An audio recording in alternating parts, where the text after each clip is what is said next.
Chapter 122. Tinga didn't have time to care about Wei Jiaxi's thoughts. She already had a vague idea where the lightning came from.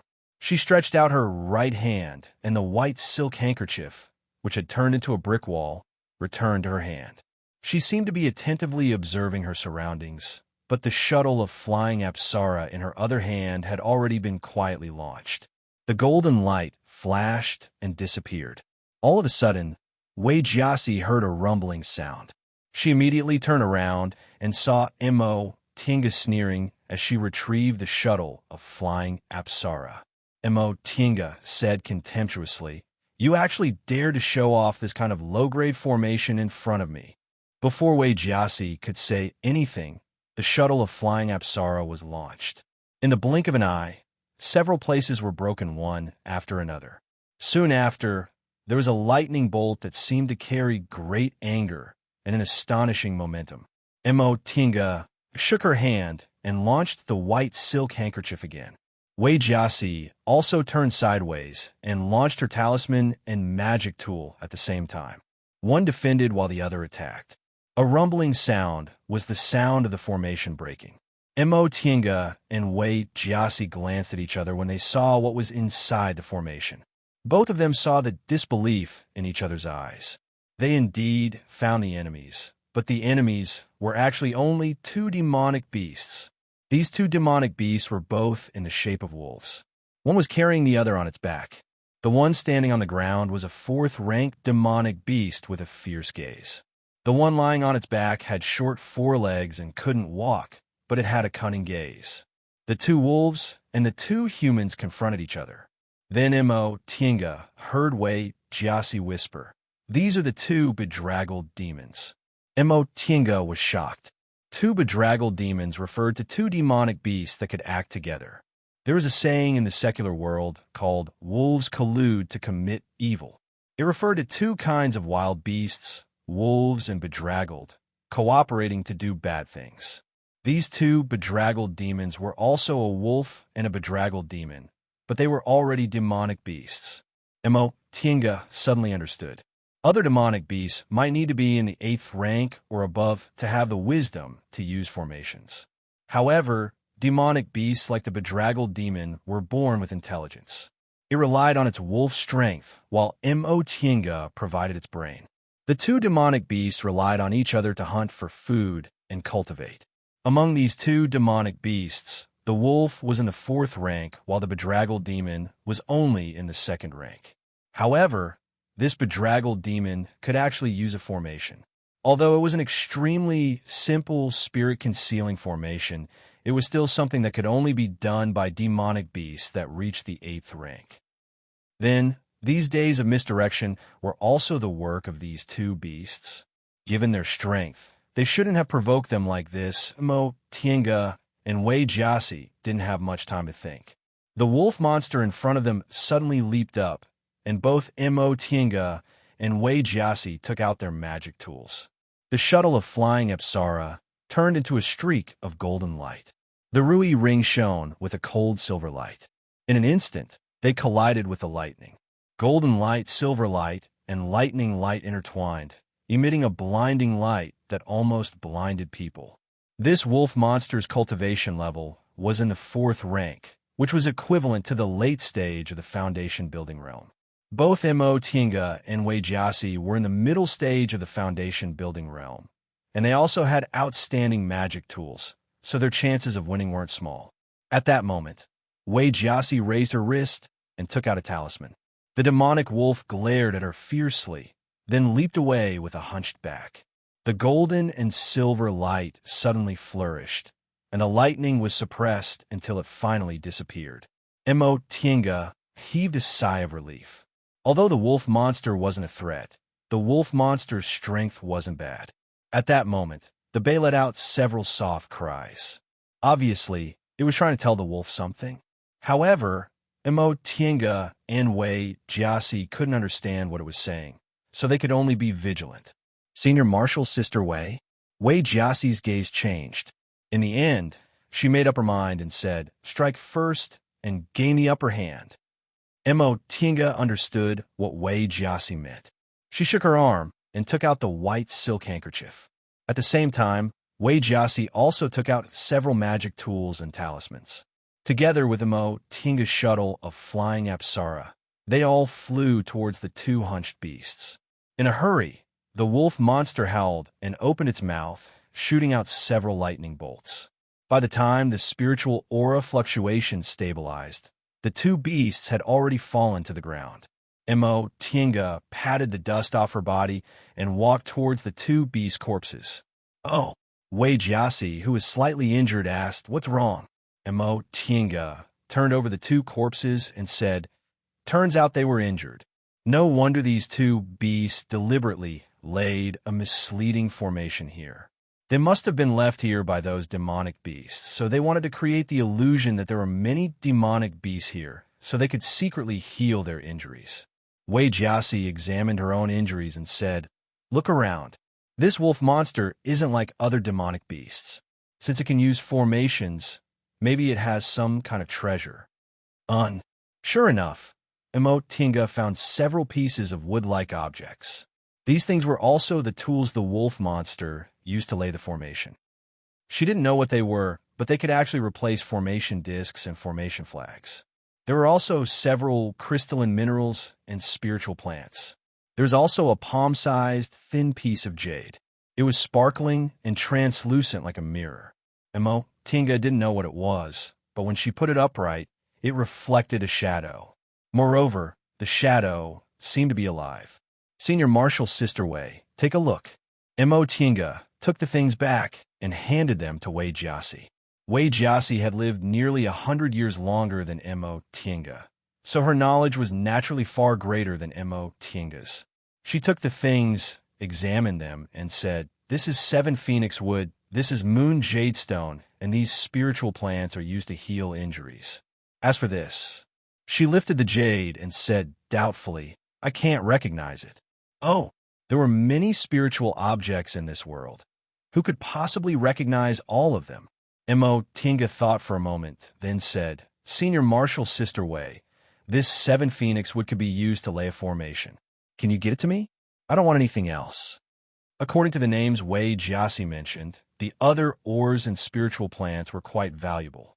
Although this 7 phoenix wood was rare, it was useless for people who couldn't lay formations. Wei Jiasi didn't refuse. She nodded and said, "Since you want it, I'll give it to you." Tinga was overjoyed and took it. As for this thing, Wei Jiasi lifted the thin piece of jade and said with a frown, "It doesn't look like an ordinary thing. Let's take it back and let my master identify it."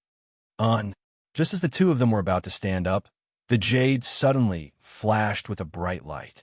Wei Jiasi was startled. She lifted the jade suspiciously, but she couldn't see any light.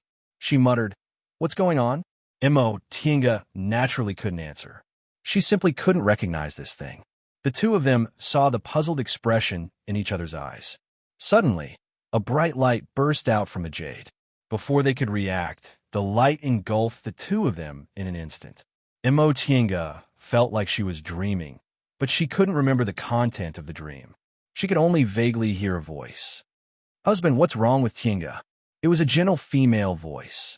At the same time, a pair of hands gently touched her forehead. "It's nothing." The male voice was also gentle. He said softly, "Tinga is too tired. She'll be fine once she wakes up." It was another bewildering dream. Many strange thoughts floated in her mind. One moment she was flying, the next moment she couldn't remember anything. Finally, she opened her eyes. "Tinga, you're finally awake." A young married woman sitting by her bed showed a happy smile. Soon after, she called out, "Husband, husband." A refined man in his 30s entered the room and said with a smile, "Wife, I told you Tinga would be fine once she wakes up. Look, why are you so anxious?" Tinga stared at the man and woman in front of her. She seemed a bit confused, but she still obediently called out, "Father, mother, what's wrong with me?" The young married woman held her hand and said with a smile, "It's nothing. You can't be so naughty in the future. You actually climb trees to catch birds. It's fine for boys to do this kind of thing, but how can you be naughty like Tianjun? Mother, don't be angry. I won't do it in the future."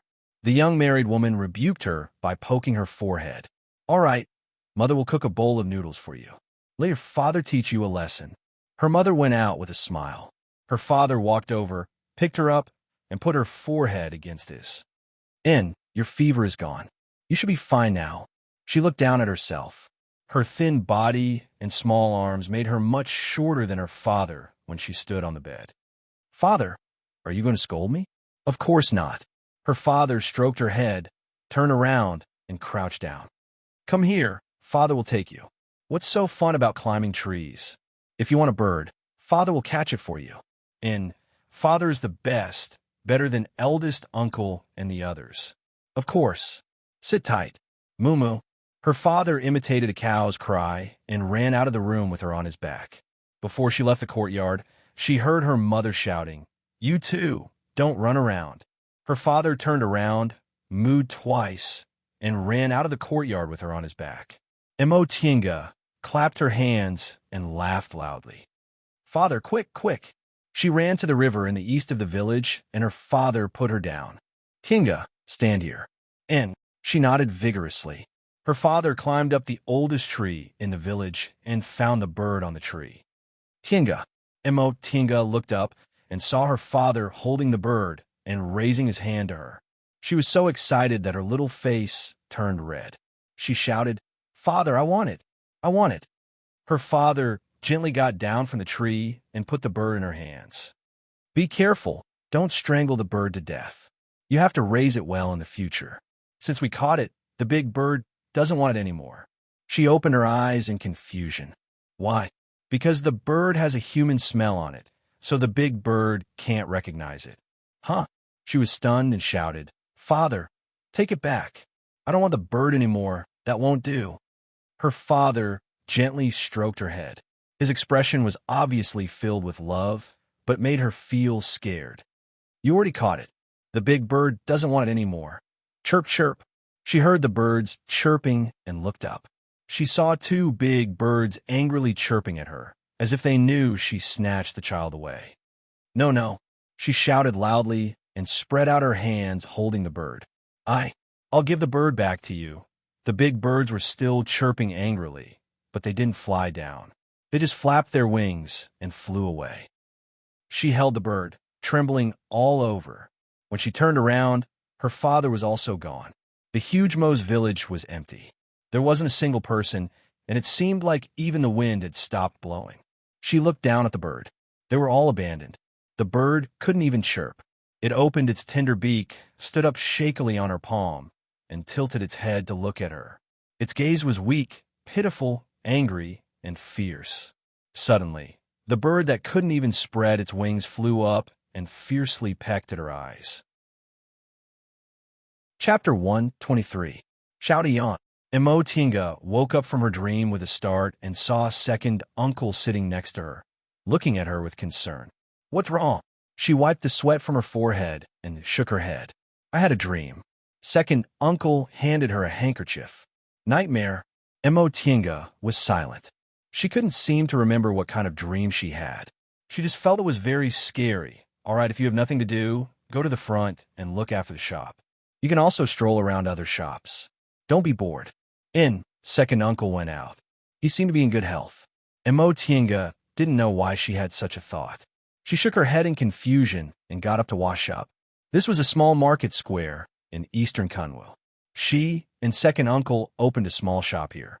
They didn't make much money, but it was barely enough for uncle and nephew to cultivate.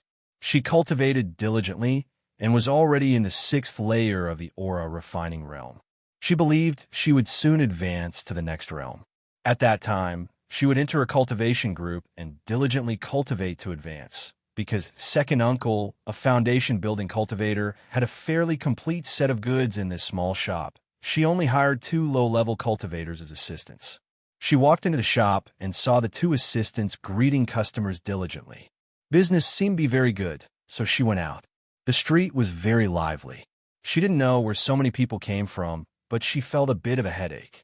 She didn't know why, but she felt like she forgot something very important. He walked around the marketplace aimlessly, and before he knew it, he had returned to his own store. Before she entered, she heard noises. Fellow Taoists, please wait. Our boss hasn't returned yet. This has nothing to do with us. Nothing to do with you? A fierce voice said.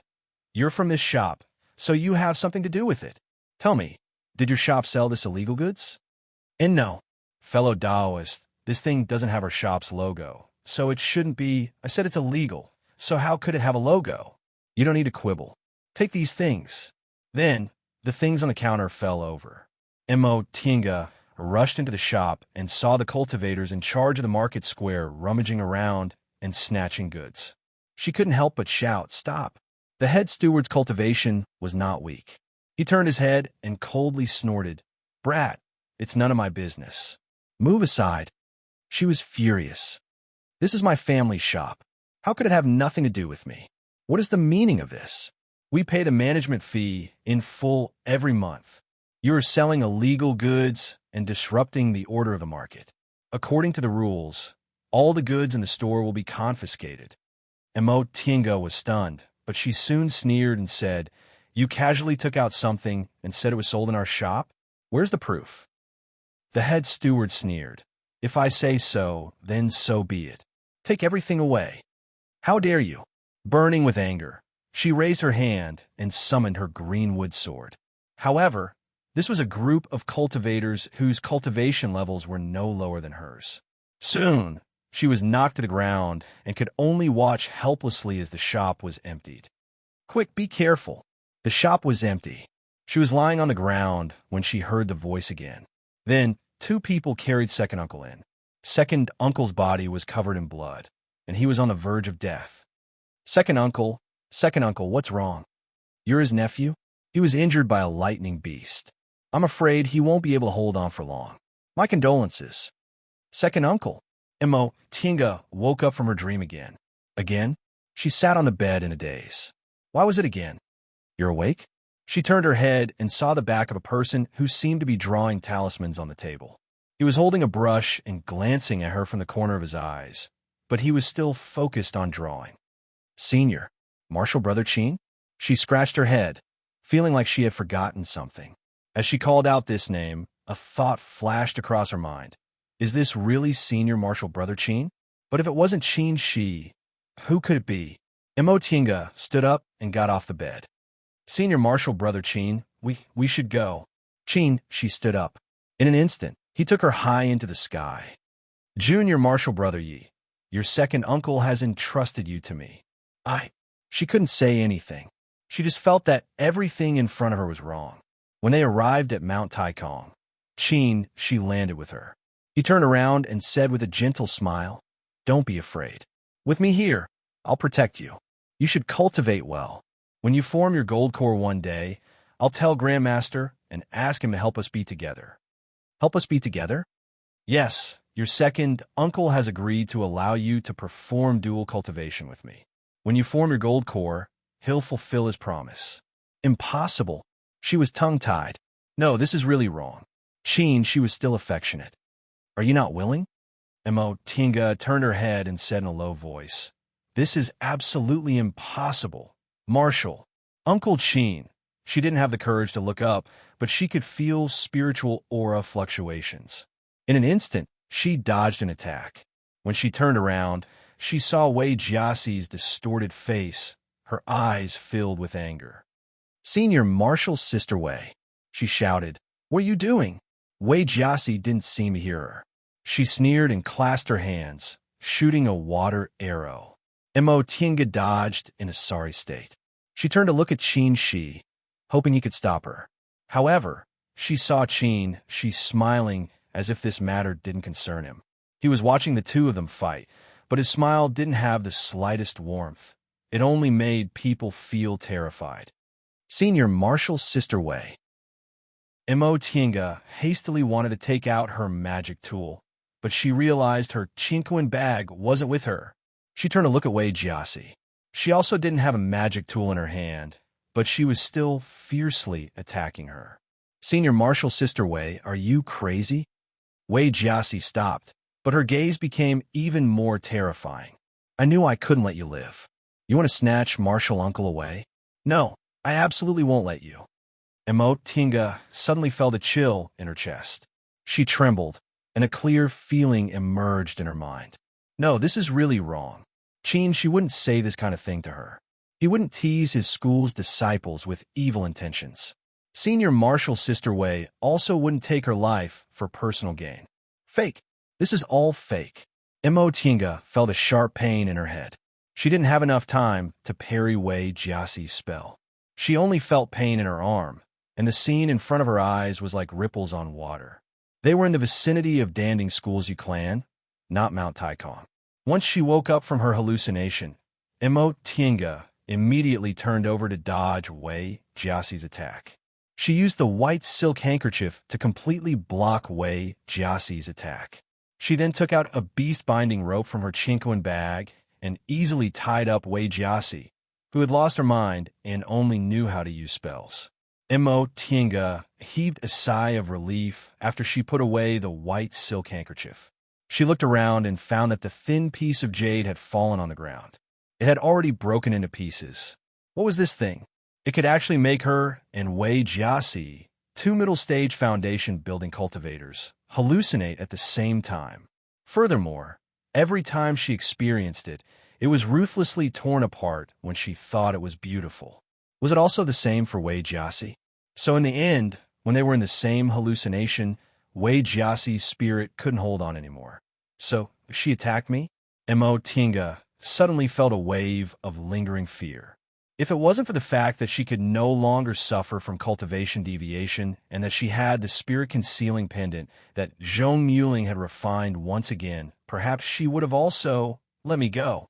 Wei Jiaxi's expression was terrifying. Her gaze was filled with hatred. Mo Tinga didn't know what she saw in Mo Tinga's hallucination. Mo Tinga stepped forward, took out a medicinal pill from her Chinquan bag, and threw it into Wei Jiaxi's mouth. Let me go. Wei Jiaxi closed her eyes and passed out. Mo Tinga pondered for a moment, then carefully put away some of the broken pieces of jade. She then helped Wei Jiaxi up and flew towards Clan. On the way, she saw Luo, Fengxue, and a foundation-building cultivator from Clan in the distance. The four of them then returned to Clan together. After settling Wei Jiaxi down, Han Qingyu left the room. The moment the two people in the courtyard saw her, they both stared at her. Han Qingyu smiled and said, "It's nothing. Second junior marshal sister is just tired. Let her rest. When she wakes up, she'll be fine." Mo Tinga finally felt relieved. She asked, "Senior Marshal Sister Han, what's going on? Why did Senior Marshal Sister Wei and I hallucinate when we saw that thing?" Han Qingyu shook her head. "I also don't know what that thing is. However, the number of spiritual objects in this world is beyond our imagination. That thing was also hidden by a demonic beast, so maybe it's from the southern forest. We don't know much about it." What Han Qingyu said wasn't unreasonable. Countless demonic beasts lived in the southern forest. There were some things that human cultivators were familiar with, but there were also some things that only the demonic beasts living there knew about. But this thing is miraculous. It's definitely not an ordinary thing. Unfortunately, it's broken. If it were still here, it would be great.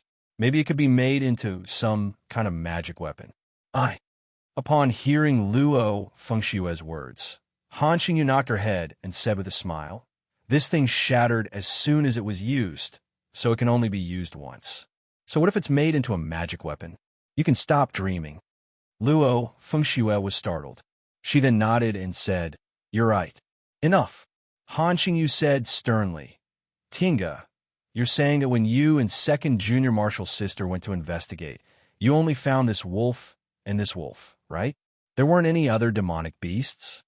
Mo Tinga nodded. "Correct. That wolf monster actually used a spirit-concealing formation, so sometimes we couldn't sense any spiritual aura fluctuations. After they died, I really couldn't sense any demonic aura. Furthermore, there were injuries on their corpses. I'm guessing they were injured and abandoned here by their original spiritual beasts. Since the wolf monster is intelligent, it was afraid its lonely demonic aura would be discovered by us, so it deliberately acted like this. What you said makes sense." Mo Tinga brought back the corpses of the two demonic beasts. Han Qingyu had also seen them, so she also made the same deduction. However, right now, she still felt it was a bit unreasonable. But why did the other demonic beasts retreat? Retreating as soon as we arrived isn't something demonic beasts would do. Even if the wolf monster was naturally intelligent, it still wouldn't make such a decision. Then Senior Marshal's sister Han Qingyu smiled. Her gaze deepened a bit. I'm afraid there were high-level demonic beasts dispatching them from behind. Once she said that, Imo Tiange and Luo Fengxue glanced at each other. Their faces gradually paled because they both thought of one possibility: sending low-level demonic beasts to harass the nearby clans, forcing Danding School to send cultivators out, then launching a counterattack. Chapter 124. Eldest Marshal Sister, what should we do? Luo Fengxue asked anxiously. Han Qingyu didn't say anything, but her expression was very calm. She looked at Wei Jiaxi, who was lying on the bed, and made a decision. Wake second Marshal's sister up first. Luo Fengxue nodded repeatedly. Upon guessing the demonic beast's movements, Imo Tiange became anxious. Han Qingyu's decision suited her temperament. Tiange, come and help. Han Qingyu and Luo Fengxue helped Wei Jiaxi up from the bed. Han Qingyu raised her head and said, Tiange, your cultivation level is also in the middle stage of the foundation building realm now. In a moment, let's pour our spiritual power into second junior marshal sister's Dantian and Sea of Knowledge to wake her primordial spirit. I understand. Imo Tiange nodded. She and Han Qingyu sat behind Wei Jiaxi and listened to her orders. I'll count to 3. Pour your spiritual energy into her Lingtai acupoint. In the beginning, the spiritual energy in her body will automatically resist. You have to hold on. I'll lend you a hand if I can free up my hands. All right. Now 1, 2, 3. Right after she finished speaking, Imo Tiange immediately raised her hand, condensed her aura into her palm, and placed it on the Lingtai acupoint on Wei Jiaxi's back. However, Han Qingyu directly pressed on her Baihui acupoint. Fengxue, look after your second senior sister. If she can't hold on any longer, feed her a vitality pill. Yes, eldest senior sister. Imo Tiange's spiritual aura had a pure Yin attribute. It was ice-cold and light. After entering Wei Jiaxi's body through Lingtai acupoint, Imo Tiange immediately sensed that her spiritual aura was rebounded by Wei Jiaxi's meridians. This force was much stronger than hers. In fact, although the foundation building stage was classified differently from the qi condensation stage, which was generally divided into early stage, mid-stage, and late stage, these 3 minor stages were also divided into 9 levels. Levels 1, 2, 3 were early stage foundation building, 4, 5, 6 were mid-stage foundation building, and 7, 8, 9 were late-stage foundation building. The so-called completion of the foundational building stage was the 10th level, a step away from the core formation stage. Right now, Luo Fengxue had just advanced to the foundation building realm, so she was still in the first layer. Han Qingyu had also entered the late stage of the foundation building realm not too long ago, so she was still in the 7th layer. As for Imo Tiange and Wei Jiaxi, although they were both in the middle stage of the foundation building realm, Wei Jiaxi had been in the foundation building realm for almost 100 years. Although she was still in the middle stage, she was already in the 6th layer. Imo Tiange, on the other hand, had just broken through and was only in the 4th layer. For qi condensation cultivators, a gap of 2 levels was already enough to affect their strength, let alone foundation establishment cultivators. Once Imo Tiange's spiritual aura entered Wei Jiaxi's meridians, the rebounding pressure made her frown. However, in the next moment, she activated the spirit-concealing pendant. This spirit-concealing pendant originally had the function of concealing one's constitution and gathering spiritual aura. The effect of gathering spiritual aura could make the wearer's spells more refined. After Zhong Muling refined it again, this effect became even more obvious. A wisp of pure spiritual aura flowed out of the spirit-concealing pendant. Imo Tiange immediately felt the pressure on her lesson. In addition, Her spiritual aura had the attribute of purine, so it was both soft and tough.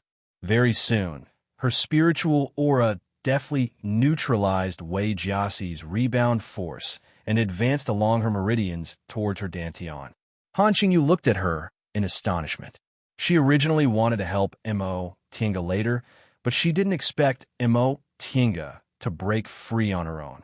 However, thinking that this junior martial sister of hers had a lot of fated chances, Han Qingyu figured there might be something special about her spiritual aura. So she didn't say anything and focused on slowly guiding her spiritual aura downwards. Before long, Mo Tinga's and Han Qingyu's spiritual auras converged in her dantian. Soon after, this combined spiritual aura flowed along the special passage between her dantian and her sea of knowledge, entering her sea of knowledge. For a moment, the two of them both had pained expressions on their faces, making Luo Fengxue extremely nervous. Mo Tinga, indeed, felt an enormous pressure in her sea of knowledge. The sea of knowledge was the dwelling place of primordial spirits and was very far away from her dantian. However, her dantian was the only place connected to her sea of knowledge. If she wanted to enter her sea of knowledge, she had to go through her dantian, where her spiritual aura was stored. The spiritual pressure in her dantian didn't make her and Han Qingyu feel too uncomfortable. However, after entering the narrow passage in her sea of knowledge, the two of them felt that they couldn't exert any strength, so they could only slowly move forward bit by bit. Finally, the spiritual aura entered the boundless sea of knowledge. The two of them heaved sighs of relief as they found Wei Jiaxi's sleeping primordial spirit. You must be careful. Ordinary cultivators' primordial spirits are very fragile. Even this kind of weak spiritual aura can still cause pain to the divine sense. Let's wrap up her primordial spirit first, then I'll slowly apply pressure on it. Yes, Senior Martial Sister Han. Mo Tinga steadily controlled her spiritual aura, listening to Han Qingyu's instructions. With the help of the spirit-concealing pendant, Mo Tinga's ability to control spiritual aura was also very subtle. She gently spread her spiritual aura and spread it over Wei Jiaxi's primordial spirit, then stopped moving. Han Qingyu, on the other hand, was much more cautious. After a series of complicated manipulations, Wei Jiaxi's eyelashes fluttered and a pained expression appeared on her face. Fengxue, spirit-nourishing pills. Luo Fengxue immediately took out spirit-nourishing pills and fed them to Wei Jiaxi. Wei Jiaxi's primordial spirit immediately stabilized. Soon after, she opened her eyes. Second junior martial sister, don't move. Wait until we extract the spiritual aura from your meridians, then you can use it. Upon hearing Han Qingyu shout, Wei Jiaxi was startled for a moment, but she immediately did as she was told. Mo Tinga and Han Qingyu spent a lot of effort to extract the spiritual aura from Wei Jiaxi's meridians. The loss of this spiritual aura didn't really matter to them, but the Sea of Knowledge was a very fragile place. If they were careless and left spiritual aura inside, Wei Jiaxi would definitely be in trouble. Phew! This was the first time Mo Tinga used spiritual aura to do such a meticulous thing, so she felt extremely tired. Luo Fengxue hastily helped her down and fed her some medicinal pills. She then went back to Wei Jiaxi and asked, Second senior martial sister, are you all right? Wei Jiaxi opened her eyes. She seemed to be a bit confused. What happened? Han Qingyu said gently, Second junior martial sister, you and Tinga ran into an accident. You were bewitched by an illusory formation, but you're all right now. Don't think too much about it. Take a rest first. I'll tell you about it later. Wei Jiaxi didn't say anything. She lowered her head and seemed to be in a daze, seemingly trying to recall something. Second senior martial sister? Luo Fengxue was a bit worried. After a long time, Wei Jiaxi finally regained her composure. She shook her head and said, I'm all right. Rest assured. How's the situation now? Han Qingyu smiled and said, I'm here. So what are you worried about? Second junior martial sister, rest well. I'll tell you in detail when you're spirited again. Wei Jiaxi's expression changed, but in the end, she still nodded. This made Han Qingyu and Luo Fengxue feel relieved. They stood up and said, "In that case, you rest first. We won't disturb you any longer." "Wait." Wei Jiaxi raised her head. Her gaze swept over Mo Tinga's body. "Tinga, I want to talk to you." Mo Tinga was stunned.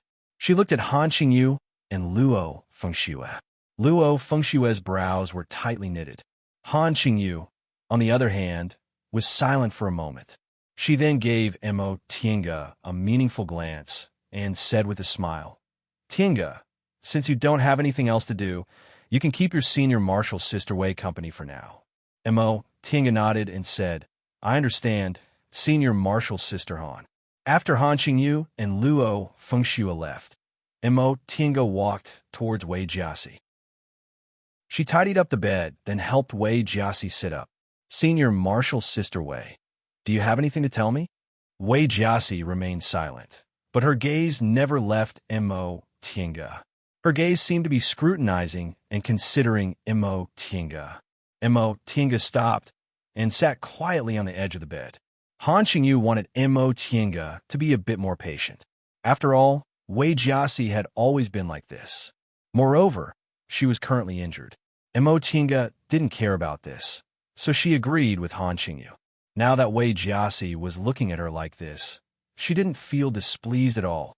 Mo Tinga had a rough childhood and was accustomed to the fickleness of the world. How could she take these things seriously? After a long time, Wei Jiaxi finally spoke. "Tinga, do you know why I asked you to stay?" Her tone was actually very calm. Mo Tinga calmed down. The corners of her lips curled up into a faint smile. "I don't know." Wei Jiaxi closed her eyes. No one knew what she was thinking. After a long time, she opened her eyes again and continued to speak calmly. "I remember that I did something bad to you in the illusion, so I think I have the responsibility to explain it to you.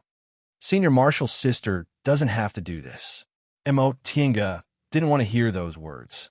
"Senior Marshall's sister doesn't owe me anything, and you've never wronged me. You were just influenced by the illusion. What's there to explain?" "No." Wei Jiaxi stared at her resolutely. Her gaze was stubborn. "Although my character isn't good, and I'm unsociable and arrogant, I've never bullied or humiliated others. If I don't explain it clearly, I'll feel bad." Mo Tinga was silent for a while. She felt powerless in her heart. What happened between her and Wei Jiaxi was actually Wei Jiaxi's own feelings. In fact, it had nothing to do with Mo Tinga, but now Mo Tinga sighed. "All right, I'll listen to whatever senior martial sister Wei wants to say." After obtaining Mo Tinga's agreement, Wei Jiaxi's gaze softened and she showed a rare smile. She was actually a beautiful woman. Her eyebrows were elegant, and her face was like spring. If she smiled often, she would definitely be very amiable and cute. After thinking for a while, Wei Jiaxi said softly, "Tinga, you should know that I don't like you. I don't know whether you know the reason or not. In our Clear Spring Peak, Grandmaster was a genius. Aside from the deceased martial uncle Qingyuan, he had a total of 6 advanced inner disciples. Our master ranked first, was the oldest, and also had the most disciples. More than 100 years ago, Master was still very young, and he only had 6 or 7 disciples. Among them, the only female disciples were me and eldest martial sister. Although the inner disciples of us, core formation cultivators, all had double spiritual roots, there were good and bad ones. Among them, I had the best aptitude, so my cultivation progressed very quickly. Often, even my senior martial brothers couldn't catch up to me. It could be said that I was the number 1 disciple among the 3rd generation of Grandmaster's disciples. Just like that, over time, I gradually developed a sense of pride. Martial Uncle Shojin came before I entered the sect. In fact, his age was similar to us 3rd generation disciples. Because my aptitude was excellent, I was accepted into the sect when I was a child. When I entered the sect, he seemed to have just built his foundation. At that time, I only knew that Grandmaster had an advanced inner disciple who was related to him by blood. His aptitude was quite high, and his temperament was even better. However, I didn't take Martial Uncle seriously because I thought I would definitely surpass him, just like how I surpassed my senior martial brothers one by one. But I never expected that not only would I never be able to achieve this goal, but I would also be left further and further behind. Martial Uncle built his foundation when he was 20 years old.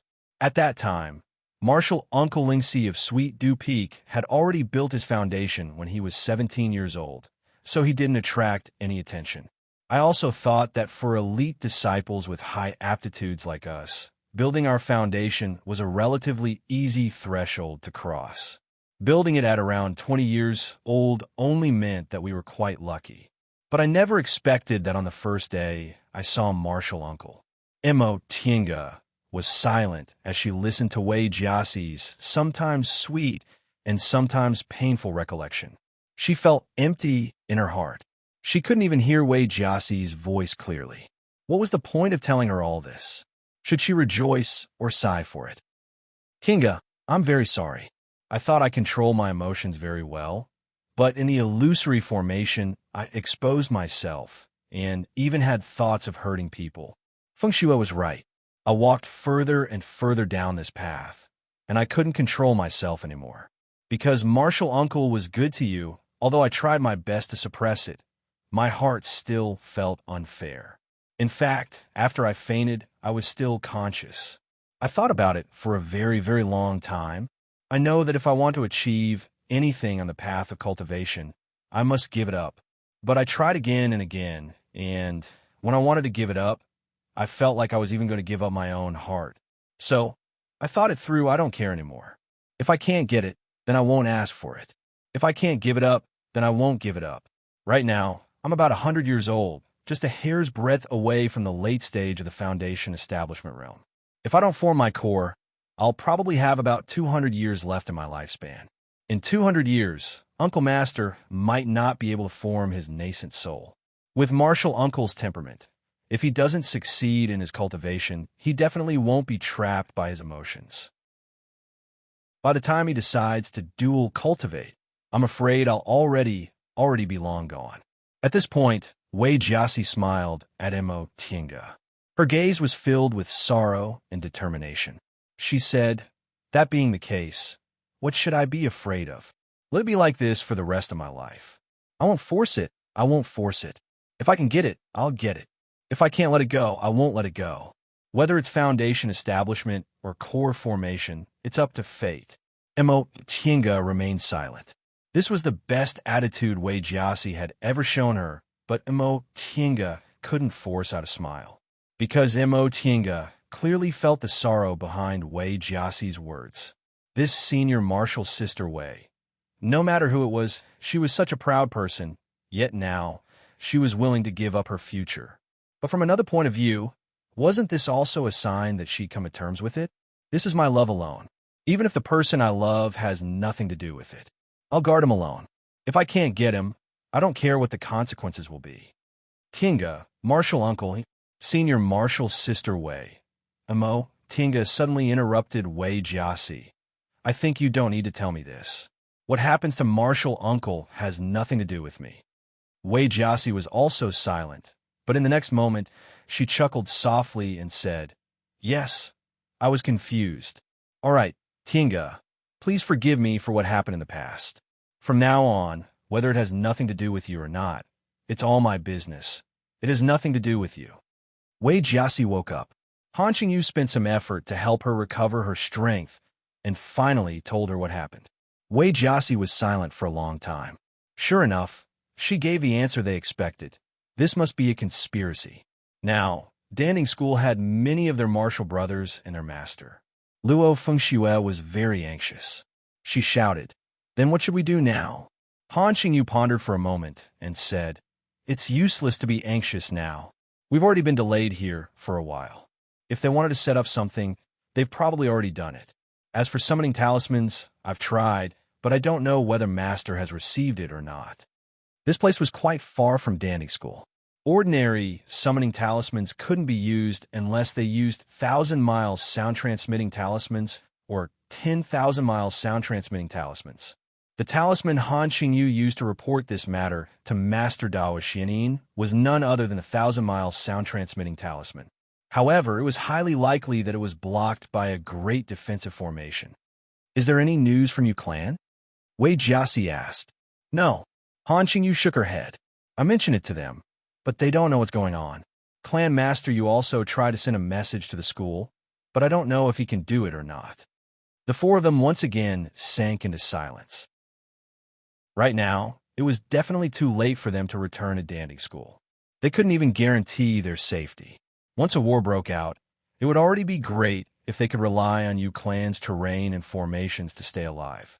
If they left without permission and the demonic beasts ran rampant outside, perhaps, Senior Marshal Sisters, I'm afraid we don't have any other choice but to wait.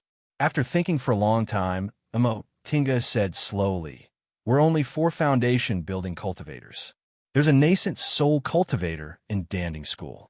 Even if we fall into their trap, I'm afraid it won't be easy to attack.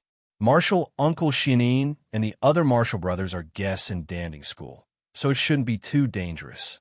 On the other hand, it's hard to say for us. Yu Clan only has several foundation-building cultivators, and their cultivation levels aren't as high as ours. Relying on them definitely won't work." Han Qingyu pondered for a long time before she finally nodded. "King is right. If those demonic beasts can't defeat Danding School in a fierce battle and change their target, we'll be in danger. Then what should we do?" Luo Fengxue asked. Wei Jiaxi said faintly, "I think we should wait." Tinga nodded in agreement. Upon seeing their reactions, Han Qingyu said, "I also agree with waiting. We still can't see the current situation clearly, so it'd be better to stay put and deal with the ever-changing situation." Since the 3 of them said so, Luo Fengxue was also speechless. "All right, I also can't think of any ideas." The 4 of them agreed that Han Qingyu would be the one to negotiate with Yu Clan. When Yu Clan's patriarch learned of their conjectures, he became very nervous. Tinga took some time to enter the virtual sky world, but she sat silently in the small room for a long time. In fact, if she stayed in the virtual sky world and didn't go out, she would naturally be very safe. However, excluding Yu Clan, which had nothing to do with her, what would happen to Luo Fengxue and the other 2? Logically speaking, Xianqing School gave her a place to live and provided her with the things she needed to cultivate. She owed them a favor, not a grudge. In terms of affection, the 3 of them were her martial sisters. Wei Jiaxi aside, Han Qingyu and Luo Fengxue had always taken good care of her. Considering both sides, how could she disregard their safety? Of course, she could also bring them into the virtual sky world.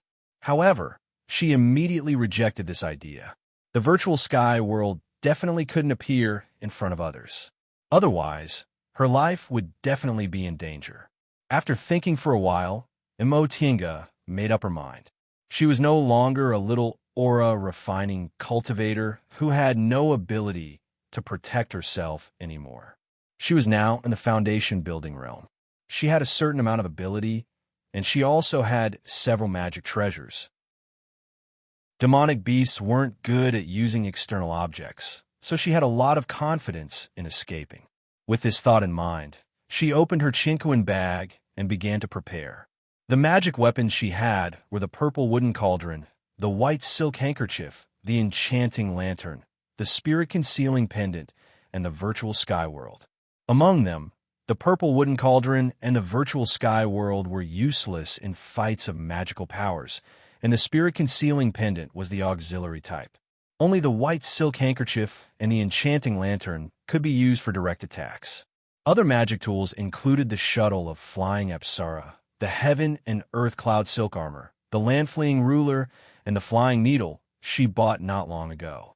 The heaven and earth cloud silk armor could be worn directly on her body. The land-fleeing ruler was used for escaping. The shuttle of flying Apsara was used for attacking, and the flying needle was used for sneak attacks. In addition, there were talismans and other things given to her by Marshal Uncle Xianin. If she really thought about it, she had a lot of magic treasures in her hands. Her odds of winning against cultivators in the same realm as her were relatively high, let alone against demonic beasts.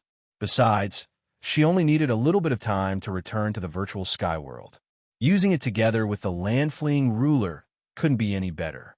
She believed that even if her opponent was a core formation cultivator, as long as she was fast enough, she still had a chance to escape. Thinking up to this point, Tinga revealed a faint smile. The virtual sky world and the fated chances of deification cultivators weren't something everyone could come across. Her current strength was also top-notch among middle-stage foundation building cultivators. Even against late-stage foundation building cultivators, her odds of winning weren't low. If she couldn't win, she could always run. What was there to be afraid of? Chapter 125. The group of 5 stood at the top of the mountain, looking at the flaming peak in the distance. That was the main vein of Mount Skyfire, where the Pill Cauldron Gate was located. The fire was still burning fiercely, but its color had dimmed a lot. With their foundation building divine sense, they couldn't see what was happening there, but they could see the demonic beasts flitting across the sky from time to time not far away. In the past 2 days, Han Qingyu and Patriarch hadn't received any response from the sound-transmitting talismans they had sent. They had long since been mentally prepared for this. The demonic beast attack on the Pill Cauldron School had already begun. The people standing here, Tinga, Han Qingyu, Luo Fengxue, Patriarch and his wife, were all silent. This matter had already exceeded their capabilities. Aside from waiting, there was nothing they could do. In fact, they could understand why the demonic beasts were so obsessed with Pill Cauldron School. The Danding School was the #1 alchemist sect on Kunwa Mountain, and medicinal pills were exactly what demonic beasts lacked the most. Every time they came out of the southern forest, they would attack the sects on Kunwa Mountain in order to seize medicinal pills. As soon as they had the chance, they would naturally focus their attacks on the Danding School. However, Danding School wasn't to be trifled with. Although it was only slightly larger than a mid-level cultivation sect, it also had 3 nascent soul grandmasters. In addition to the mountain-protecting grand formation, magic treasures, and so on, the demonic beasts would have to expend a lot of effort to capture Danding School. Now, these people were happy on one side and worried on the other. They were happy because these demonic beasts completely ignored them and had no intention of attacking them. However, they were worried because if the Pill Cauldron School was attacked, their family and friends, the 5 of them were preoccupied and no one spoke. Wei Jiasi still hadn't recovered, so the other 2 foundation-building cultivators from Yu Clan were responsible for patrolling the area. These people were merely foundation establishment cultivators. In this kind of sect war, they could not do much at all. After a long time, Han Qingyu finally said, "Let's go back." Tinga and Luo Fengxue glanced at each other, then nodded. Han Qingyu then turned around and said, "Patriarch, my martial sister and I will take our leave first. If there are any movements, please inform us." Patriarch's expression was solemn as he cupped his hands absent-mindedly. Han Qingyu shook her head and sighed. She then led Tinga and Luo Fengxue down the mountain. Yu Clan was a clan that relied on Pill Cauldron Gate, and they even had cultivators in the sect. Presumably, Patriarch was more troubled than them. If Danding School fell in this demonic beast attack, then Yu Clan would definitely not have a good ending. Even if they weren't devoured by the demonic beasts, they wouldn't have any backing in the future and would definitely be bullied and humiliated again. Unfortunately, Yu Clan's current foundation-building cultivators were all very old. Thinking up to this point, Han Qingyu could only shake her head. Every sect or clan had their own difficulties. Even for herself, it was already very good if she could preserve her own life. Once she returned to her residence, Tinga entered the virtual sky world again to meditate and cultivate. Right now, the war was right in front of her, so she wasn't in the mood to learn pill concocting. The little inferno beast she caught to provide her ardent young real fire was raised in the virtual sky world while she cultivated the soul-refining art. Now that she cultivated the soul-refining art without any misgivings, she didn't have any misgivings about cultivating the soul-refining art. Therefore, in the past few days, she devoted almost all of her energy to cultivating it. Right now, Her divine sense had more or less formed a physical body. This was her hidden trump card. Even Marshal Uncle Xianin, who gave her the technique, probably didn't expect her to be able to cultivate her divine sense into a corporeal form so quickly. Other people who cultivated this art would tremble with fear. It was simply impossible for them to be like her. Furthermore, after going through the 5 spirits cultivation art, her primordial spirit was no longer as weak as before, so cultivating the soul-refining art could be said to be twice the result with half the effort. Her current realm was probably something ordinary people would need to cultivate for several dozen years to be able to compare to.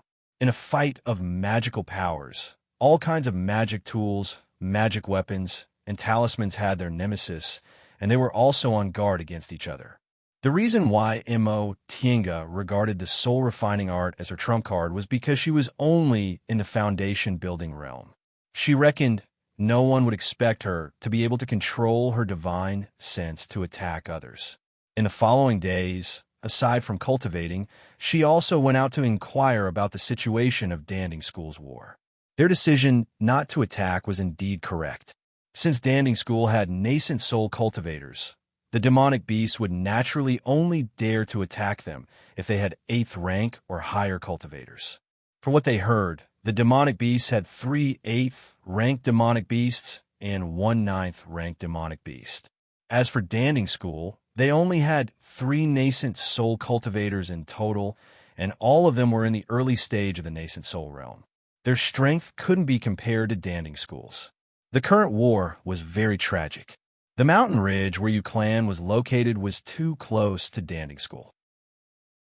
A foundation-building cultivator's journey would take a day, but a core formation and nascent soul cultivator's journey would only take a few minutes.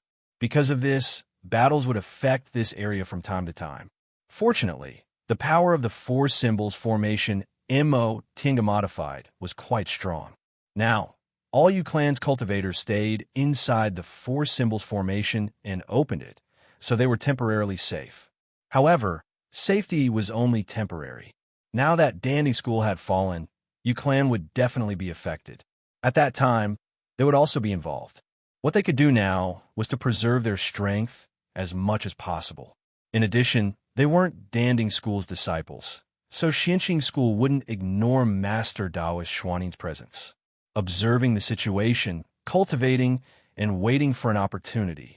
A month later, the battle entered a stalemate. More and more demonic beasts appeared in the vicinity of UClan, so they finally couldn't stay out of it. Fellow Taoists, please take a seat. In the middle of the night, while Mo Tienga was still cultivating, UClan steward came to summon the 4 martial sisters. The 4 of them were baffled. Could it be that something important happened? Inside the hall, the moonstones emitted a soft light, illuminating the hall as bright as day. All 4 foundation-building cultivators of UClan were present. Once UClan's patriarch saw them, he smiled and politely asked them to sit. For matters like this, Han Qingyu was the one who handled them. After Mo Tienga greeted the people of UClan, she silently sat down on the guest seat. Patriarch Yu, may I ask why you called us sisters here so late at night? After exchanging conventional greetings, Han Qingyu went straight to the point. Hesitation appeared on Patriarch Yu's face. It seemed he found it a bit difficult to speak, so he cast an awkward glance at Han Qingyu. Han Qingyu smiled and said, although you and I don't come from the same sect, we're all on the same boat in the current situation. What else can Patriarchy not say? Upon hearing what Han Qingyu said, a resolute expression appeared on Patriarch Yu's face. He nodded and said, what fellow Taoist Han said makes sense. Therefore, I think it'd be better to explain this matter to fellow Taoists. He paused for a moment before continuing. Fellow Taoist Han should know that our Yu clan is only a small clan relying on Danding School. We don't have any core formation cultivators, nor do we have any influence. Right now, in Danding School, we only have 2 juniors who have hopes of advancing to the core formation realm. There's simply nothing for demonic beasts to covet. I think your master sent you to our Yu clan because he wants to take care of you. Based on this, your future in Xianqing School will definitely be bright. When he said that, aside from haunching you, he also cast a glance at Mo Tinga. Although this patriarch Yu's cultivation level wasn't obvious, he was very experienced. Haunching you was already in the late stage of the foundation building realm. As an elite disciple, she would definitely advance to the core formation realm one day. Although she might not succeed, ordinary disciples like them couldn't compare to her. As for Mo Tinga, according to Haunching you, she was already in the middle stage of the foundation building realm at such a young age, so her future was also limitless. The current development of the situation has certainly exceeded your expectations. Right now, although our clan can still be considered safe, we're also in a precarious situation. Right now, more and more battles are happening outside the formation. From time to time, cultivators from Danding School ask for help, so our clan can't just ignore them. Fellow Taoists, it's only a matter of time before our clan joins the battle. Today, I learned from an injured Danding School cultivator that one of our 2 clan disciples in Danding School has already fallen. At this point, a slight fluctuation finally appeared on Patriarch Yu's calm and tranquil expression. Clan only had 2 cultivators with hopes of advancing to the core formation realm. Now that one of them had fallen in the battle, it was a huge loss for clan. Besides, that person might even be a junior of Patriarch Yu's. Patriarch Yu continued, "Since the situation is like this, I'll tell fellow Taoists the truth." Patriarch Yu straightened his expression, and a resolute expression flitted across his face. He said word by word, "Since we can't avoid this disaster, our clan will join the battle from now on." Mo Tienga and the others raised their heads and looked at each other, but none of them said anything. In fact, they weren't surprised. Clan would be dragged into the demonic beast battle sooner or later. However, they were a bit surprised that Patriarch Yu was so resolute. Mo Tienga looked to her left and right. When Madame Yu heard what Patriarch Yu said, she quietly held Patriarch Yu's hand as if she wanted to comfort him. The other 2 foundation-building cultivators of clan also calmly looked at Patriarch Yu. Obviously, they approved of his decision. Haunching Yu was silent for a moment before she finally raised her head and said with a smile, "We admire fellow Taoist decisiveness."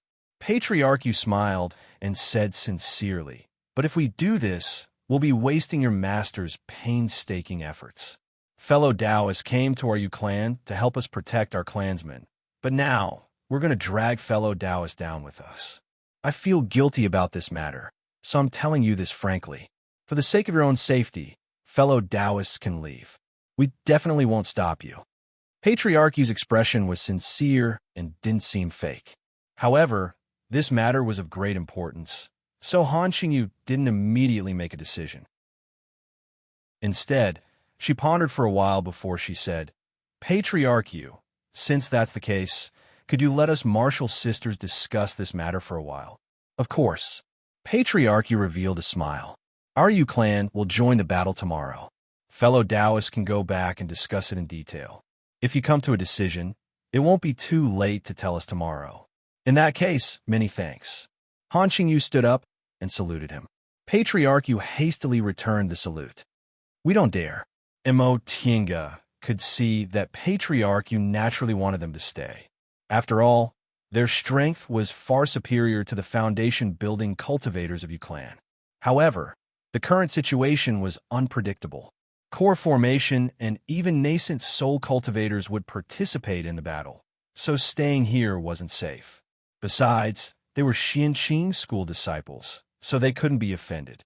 The 4 martial sisters returned to the small courtyard they lived in and gathered in Haunching Yu's room. For a while, the 4 of them didn't say anything. Even Luo Fengxue, who was the most talkative, looked like she had a lot on her mind. After a long time, Haunching Yu raised her head and swept a glance at them. She said, "All right, do you have anything you want to say? This matter is of great importance, so I won't use my eldest martial sister's name to make a decision. If you have something to say, you can speak frankly." Eldest martial sister. Luo Fengxue wanted to say something, but hesitated. Mo Tienga and Luo Fengxue had been friends for several years. Upon seeing the struggle on Luo Fengxue's face, Mo Tienga could roughly guess what Luo Fengxue wanted to say. Han Qingyu said, "There's only us martial sisters here. What's there to be afraid of?" And Luo Fengxue looked at Wei Jiasi and Mo Tinga, then said, "Eldest martial sister, we're not Danding school disciples. Now that the situation is critical, they definitely won't blame us if we leave on our own." Han Qingyu nodded. "You're right. We cultivators don't value loyalty like chivalrous people do. Now that we're out of our strength, we can naturally leave." Having obtained Han Qingyu's affirmation, Luo Fengxue felt reassured. She stared at Han Qingyu expectantly and said, "Then we—" Han Qingyu shook her head. "That's not what I'm thinking. Think about it. Right now, the flames of war are everywhere. Even if we leave this place, how are we going to return to Xianqing school?" Luo Fengxue was stunned. She wasn't good at fights of magical powers, so she naturally hoped to leave the war situation as soon as possible. However, what Han Qingyu said was also true. When we leave Xianqing school, our masters and martial uncles will send us back with flying magic weapons. If we return to Xianqing school on our own, I'm afraid it'll take us 1 or 2 months. On the way back, there will be flames of war everywhere. How are we going to protect ourselves? Luo Fengxue couldn't answer this question. "Eldest martial sister, do you support staying here?" Han Qingyu slowly shook her head. "No, for the time being, I can't think of a solution. I still don't have an idea." Luo Fengxue was also silent. Han Qingyu then looked at Wei Jiasi. "Second junior martial sister, what do you think?" Wei Jiasi's cultivation level had already recovered in the past few days, but her complexion was still pale. When she heard Han Qingyu's question, she seemed to be in a daze. Han Qingyu called out again, "Second junior martial sister?" Wei Jiasi suddenly realized that the 3 people's gazes were on her, but she only said, "I'll let eldest martial sister decide." Upon seeing Wei Jiasi's appearance, Han Qingyu sighed inwardly. In the end, she turned towards Mo Tinga and asked, "Tinga, what about you?" Mo Tinga muttered to herself for a long time before she finally said, "Senior martial sister Han, I think we'd better stay here for the time being and observe the situation." "Stay here?" Han Qingyu and Luo Fengxue glanced at each other, then shifted their gazes to Mo Tinga. Mo Tinga nodded. "Correct. Senior martial sisters, let me put it this way. I'm quite confident in Yu Clan's 4 symbols formation. Unless several core formation cultivators or above attack it, it won't be broken. Moreover, with Senior Martial Sister Han in charge and Senior Martial Sister Luo familiar with personnel management, and me in charge of the formation, the chances of us persevering are very high." Mo Tinga quickly swept her gaze over them, then said, "Of course, this also has its risks. If this place is noticed by high-ranked demonic beasts and they focus their attacks on us, we might not be able to escape." Han Qingyu and Luo Fengxue both sank into contemplation. Compared to what Mo Tinga said earlier, the risks weren't too great. They also didn't have any better ideas. It was just staying here or leaving. However, escaping with their lives in this chaotic war was also not easy. The first to make a decision was Han Qingyu. After thinking for a moment, Han Qingyu revealed a determined expression and said, "Tinga, since you're confident, why don't we stay here?" "Eldest martial sister," Luo Fengxue called out. Han Qingyu turned towards Luo Fengxue and said with a faint smile, "I've been thinking about it. If we want to preserve our lives, we might as well borrow Yu Clan's strength. Of course, their strength isn't that strong, so the 4 of us can exterminate Yu Clan if we want to. However, Yu Clan has been rooted here for a long time, so we can make use of it. Whether we borrow people or borrow land, it'll be much safer than staying outside by ourselves." But Luo Fengxue's mind was in a mess. She hadn't built her foundation long ago and had lived in a famous cultivation group since she was a child, so she wasn't interested in fights of magical powers. Now that they were involved in a chaotic war, she was the most helpless one. "Fengxue, don't be afraid." Han Qingyu comforted her softly. "You've never been in a war, so you're not used to it. Your second martial sister and I both experienced the demonic beast right 60 years ago. We were also like this in the beginning, but after experiencing a lot, we gradually got used to it. Have some confidence in yourself. You're a disciple of a famous cultivation group, and you also have magic tools and magic weapons bestowed upon you by Master. You're much stronger than other people, so what's there to be afraid of? After being comforted, Luo Fengxue actually calmed down a bit. Upon seeing Luo Fengshue's appearance and receiving a meaningful glance from Han Qingyu, Tinga walked over, held Luo Fengshue's hand, and said with a smile, "Senior Martial Sister Luo, you're my senior martial sister. You mustn't lose to me." Luo Fengxue revealed a bitter smile and said calmly, "Tinga, I won't hide it from you. In the past, I didn't think you were capable, but after this incident, I realized I was a frog at the bottom of a well and underestimated others. A few days ago, it was you who reminded me not to be too anxious, and these past few days, you've been much calmer than me. Senior Martial Sister Luo." Seeing that Luo Fengxue was becoming more and more remorseful as she spoke, Tinga interrupted her. "The current situation is like this. You and I should pull ourselves together." What Tinga said is right. Han Qingyu was very perceptive. Upon seeing Tinga's gloomy expression, she knew Tinga might have thought of something unpleasant, so she immediately changed the topic. "In addition, there's another reason why I want to stay here." "What?" Han Qingyu took out a jade slip and said, "Before we left, Master told me that if something unexpected happened, I must protect you and support him." This time, even Wei Jiaxi, who didn't care about this matter, was stunned.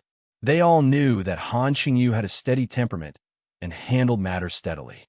As the eldest martial sister, she served their master diligently and took good care of her junior martial brothers and sisters, so their master had always trusted her. In comparison, Wei Jiaxi didn't find it unfair because she always thought that their eldest martial sister was good at handling miscellaneous matters, so it was normal for their master to entrust matters unrelated to their cultivation to their eldest martial sister. But now that Han Qingyu took out their master's secret order, Wei Jiaxi felt a bit upset. As it turned out, not only did their master trust their eldest martial sister, but he also entrusted her with an important task. Wei Jiaxi, who had also been their master's advanced inner disciple for a long time, actually didn't know anything about this beforehand. Han Qingyu didn't know or care about Wei Jiaxi's little thoughts. She handed the jade slip to Wei Jiaxi, who then passed it to them one by one. After the three of them finished reading the jade slip, Han Qingyu finally said, "Master already anticipated that this trip wouldn't go smoothly, so he gave me this order and told me to do as I see fit. Right now, I think Tinga's words are very reasonable. That being the case, we might as well do as Master said." The three of them didn't say anything. The order Master Taoist Xianin left behind was very simple. He told them to wait for an opportunity to find a place outside the Danding Gate. If there was any danger, they were to stay there to support the other disciples in order to preserve their strength. From what he said, it was obvious that he already knew this trip wouldn't be simple, so he sent them out to avoid dragging them into the flames of war. First, it was because he wanted to take care of the female disciples. Second, it was because he had confidence in their ability to handle matters. Senior Martial Sister Han, after a long time, Tinga said slowly, "Since that's the case, let's do as Martial Uncle Xianin said. I think Yu Clan's decision is perfect. We might as well borrow Yu Clan's land for the time being and rely on each other. If things go south, we're all foundation-building cultivators, so it'll be easy for us to escape." What Tinga said is exactly what I thought. Second junior martial sister, Fengxue, what do you two think? Chapter 126. Tinga stood on the tallest tower of Yu Clan's gate, staring at the defensive barrier of the formation above Yu Clan. Two cultivators and a demonic beast were fighting on it. One of the cultivators was overjoyed to see her and shouted, "Fellow Taoist, please help us." Tinga frowned slightly, feeling a bit unhappy. That demonic beast was a 5th-rank demonic beast, which was equivalent to an early-stage core formation human cultivator. However, demonic beasts didn't have talismans magic weapons, and the like, so their fighting abilities were a bit weaker than early-stage core formation cultivators. But in any case, it was a 5th-ranked demonic beast. It was difficult for 2 middle-stage foundation-building cultivators to fight it, yet they actually led it to Yu Clan's territory to ask for help. They really didn't care about the lives of Yu Clan's mortals and early-stage cultivators. Maybe they even wanted to divert the disaster to someone else so they could escape. Although this idea was a bit malicious, Mo Tinga wasn't afraid to speculate about other people's intentions. Even if they didn't mean it, it was subconsciously so. Facing a 5th-ranked demonic beast, even if they were disciples of famous cultivation groups, the two of them couldn't fight back and could only dodge its attacks. It was getting harder and harder for them to dodge. The other person shouted, "Fellow Taoist, are you going to stand by and watch?" His tone was really unpleasant. Mo Tinga glanced around. There were only a few low-level cultivators nearby, looking at them in awe. The others had already been settled by Clan Master Yu. She chuckled softly and said faintly, "I'm a guest here, not the host. This kind of matter should be decided by the host. You two should wait." You. The person who spoke later turned purple. He could naturally tell Mo Tinga was being perfunctory, but right now, their lives were at stake. Because of this carelessness, the other person was hit by the demonic beast's wing. He screamed and flew out. "Junior Marshal Brother." The person shouted and glared at Mo Tinga. He started to lead the demonic beast around in circles. He really couldn't hold on any longer. Fortunately, Clan Master Yu and his wife hurried over. Seeing the scene, he said to Mo Tinga, "Fellow Taoist Mo, please help us." Mo Tinga knew what he meant and nodded. "I'll open the formation. You go and save the injured person. Remember, you have to be fast. There's only half an hour left.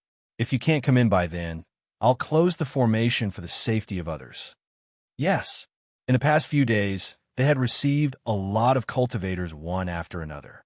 Patriarchy was also very clear about Mo Tinga's rules. Now, if she said one incense stick was one incense stick, then it was one incense stick. What's more, a rank 5 demonic beast had appeared this time, which was beyond their ability. It was already very good that they could save people.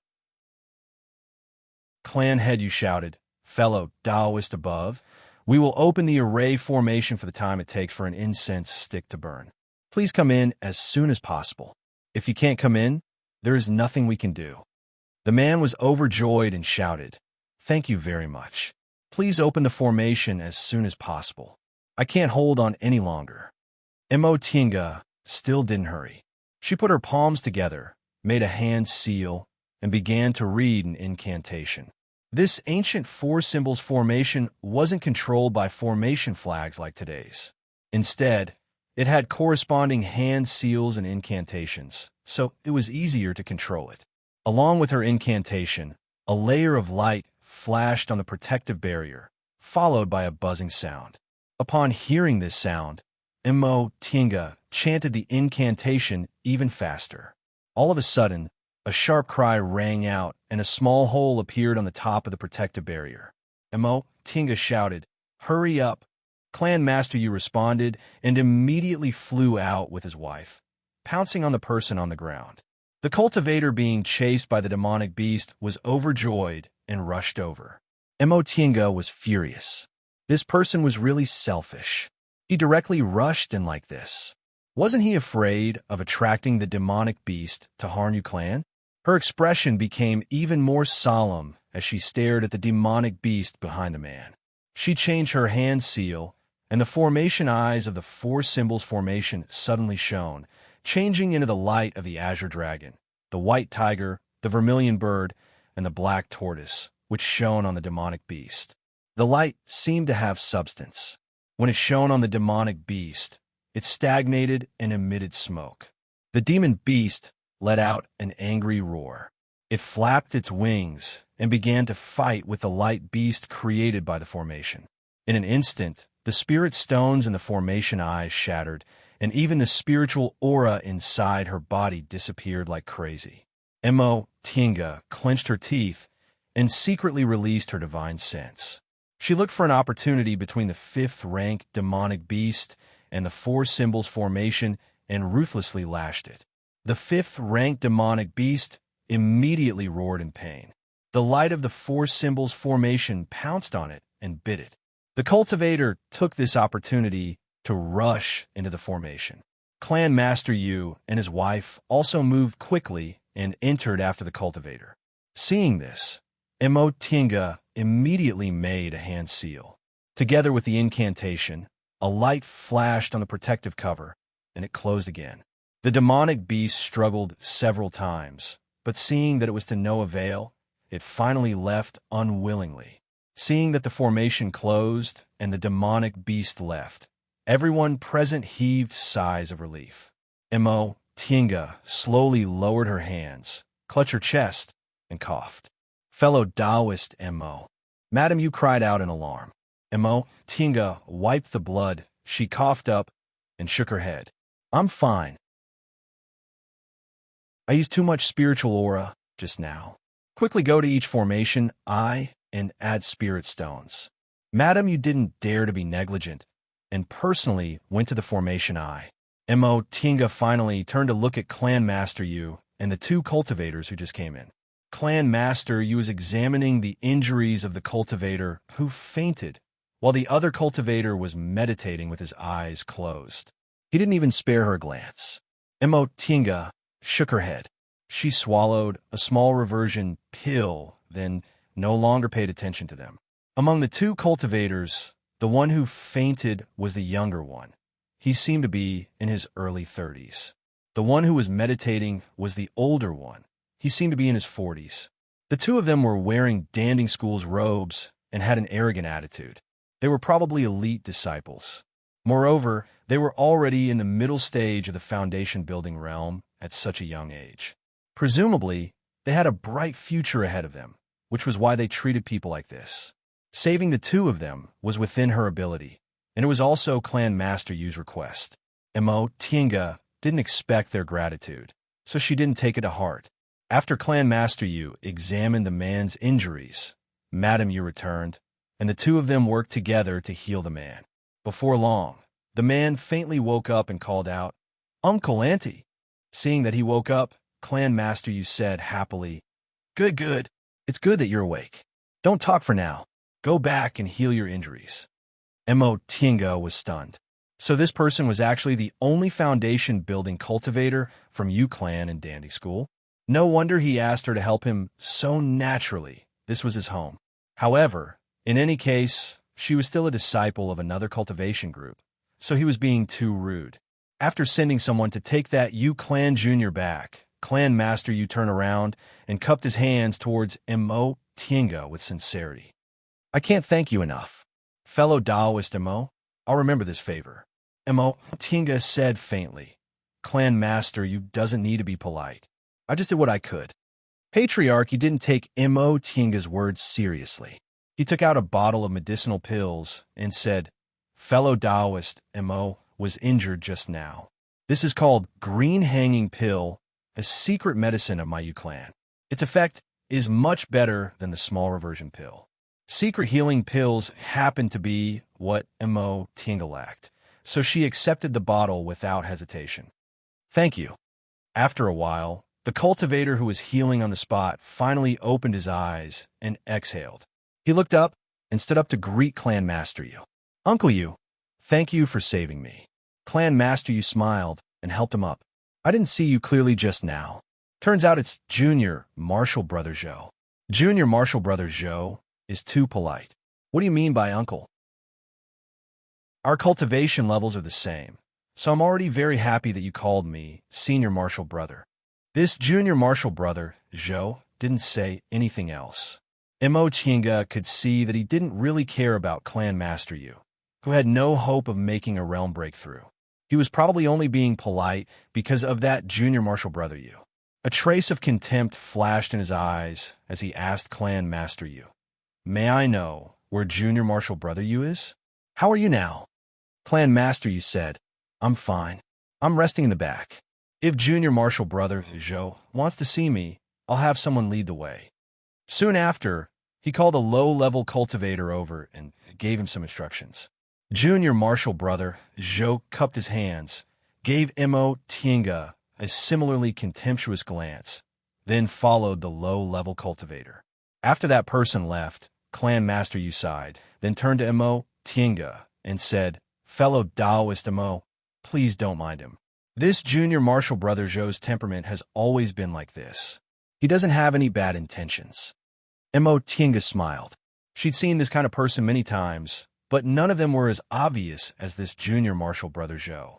Even Wei Jiasi only looked arrogant on the surface. She definitely wouldn't look at people like this, nor would she order people around. This junior martial brother Zhou was the only one who was really annoying.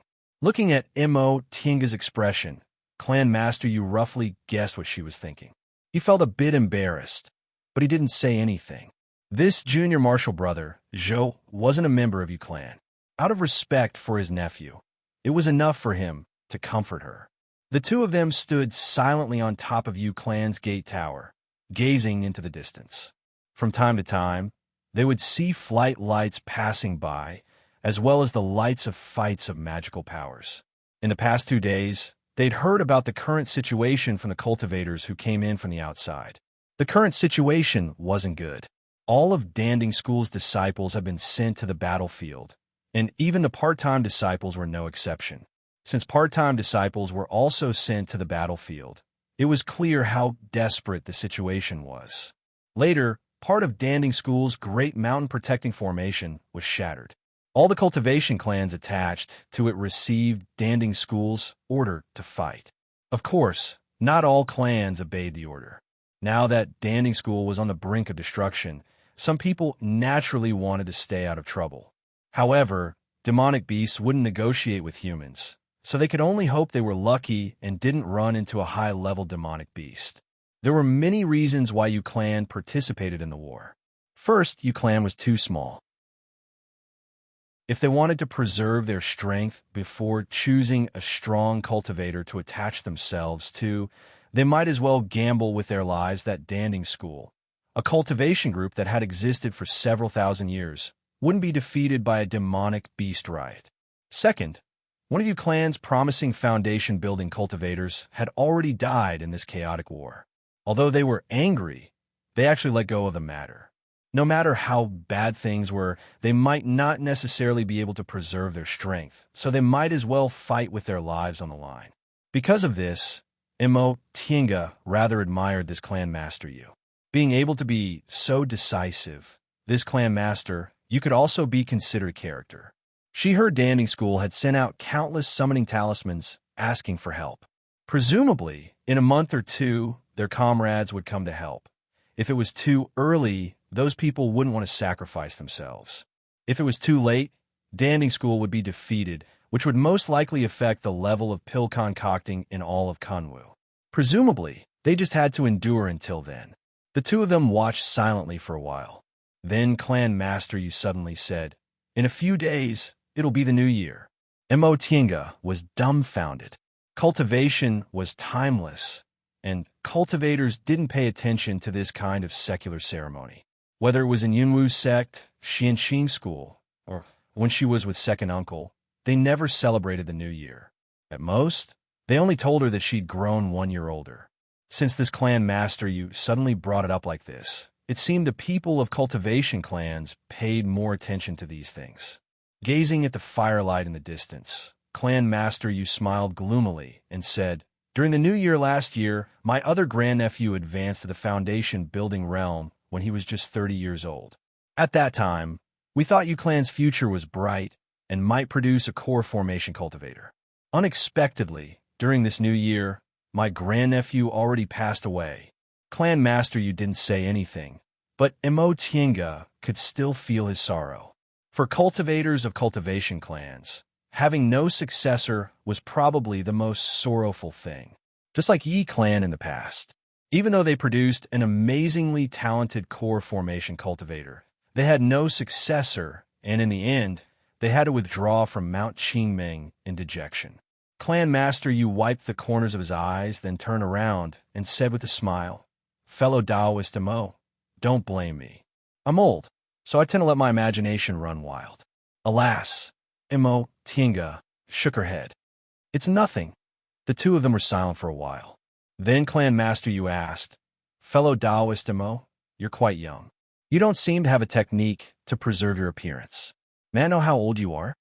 Mo Tinga paused. Asking about someone's age was something cultivators rarely did. However, this Clan Master Yu was quite old, so treating him as an elder wasn't a big deal. She thought for a moment, then answered, After this new year, I'll be 25. 25. Clan Master Yu was shocked. Fellow Taoist Mo, you're already in the middle stage of the foundation building realm, but you're actually only 25? Mo Tinga nodded. Although it was surprising, the middle stage of the foundation building realm wasn't a shocking cultivation level, so it wasn't a big deal. Clan Master Yu sighed from the bottom of his heart. No wonder your senior martial sister praised you for being young and promising. I thought my grandnephew could be considered outstanding among the elite disciples of big cultivation groups, but compared to fellow Taoists, he's really not worth mentioning. Mo Tinga smiled, but didn't feel proud of herself. Clan Master Yu, you're too polite. In fact, it hasn't been long since I built my foundation.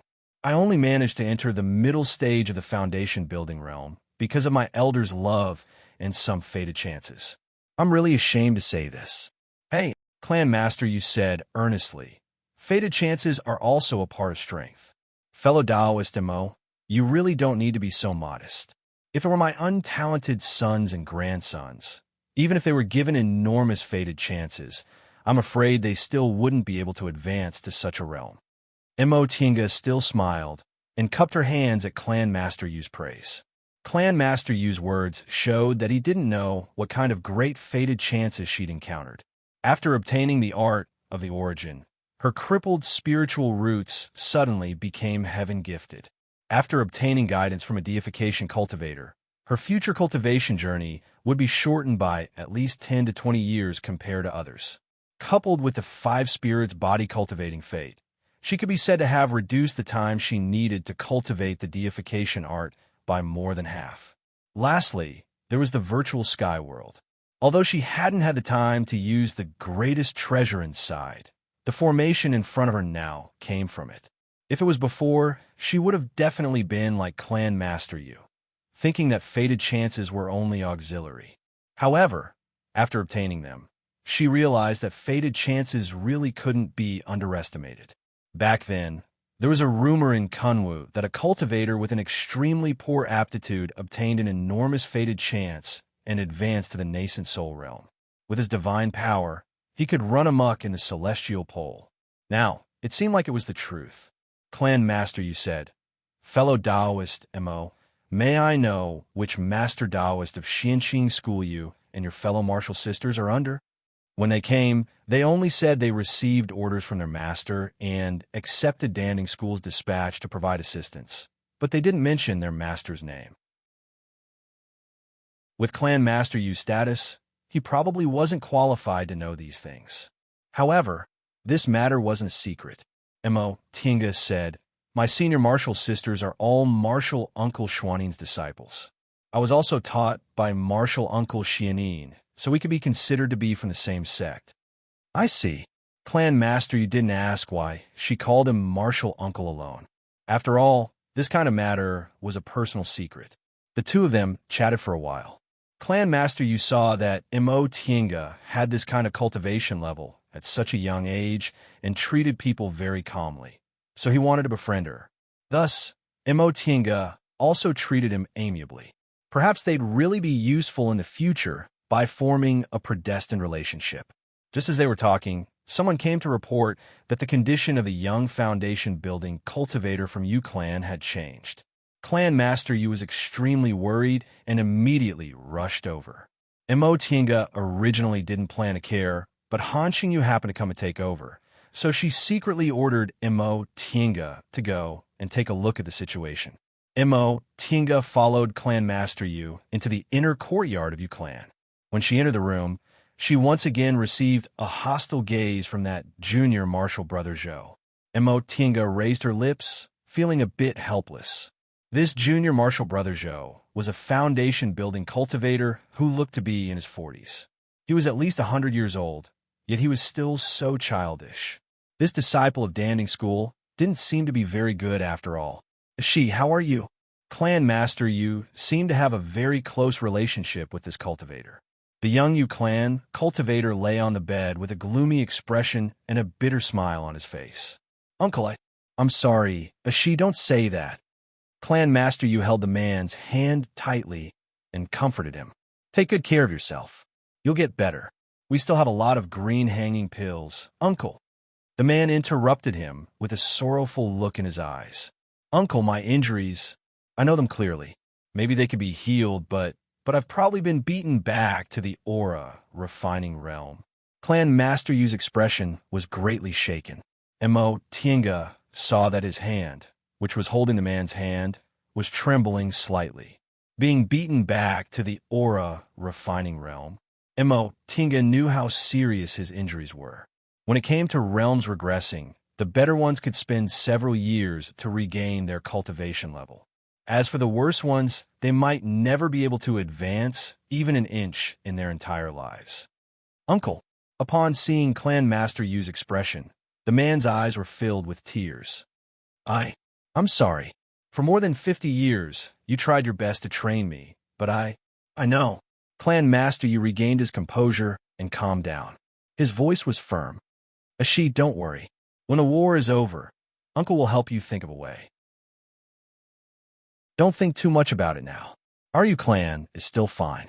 We have to get through this hurdle first. The man wiped away his tears. Probably because he didn't want Clan Master Yu to feel sad. He nodded and said, Yes, Uncle, don't worry. I don't want to die yet. However, Mo Tinga clearly saw desolation in his eyes. He obviously knew he wouldn't be able to recover. Mo Tinga shook her head inwardly. With her eyesight, she could roughly see that this man was indeed in bad shape. His meridians were severely damaged.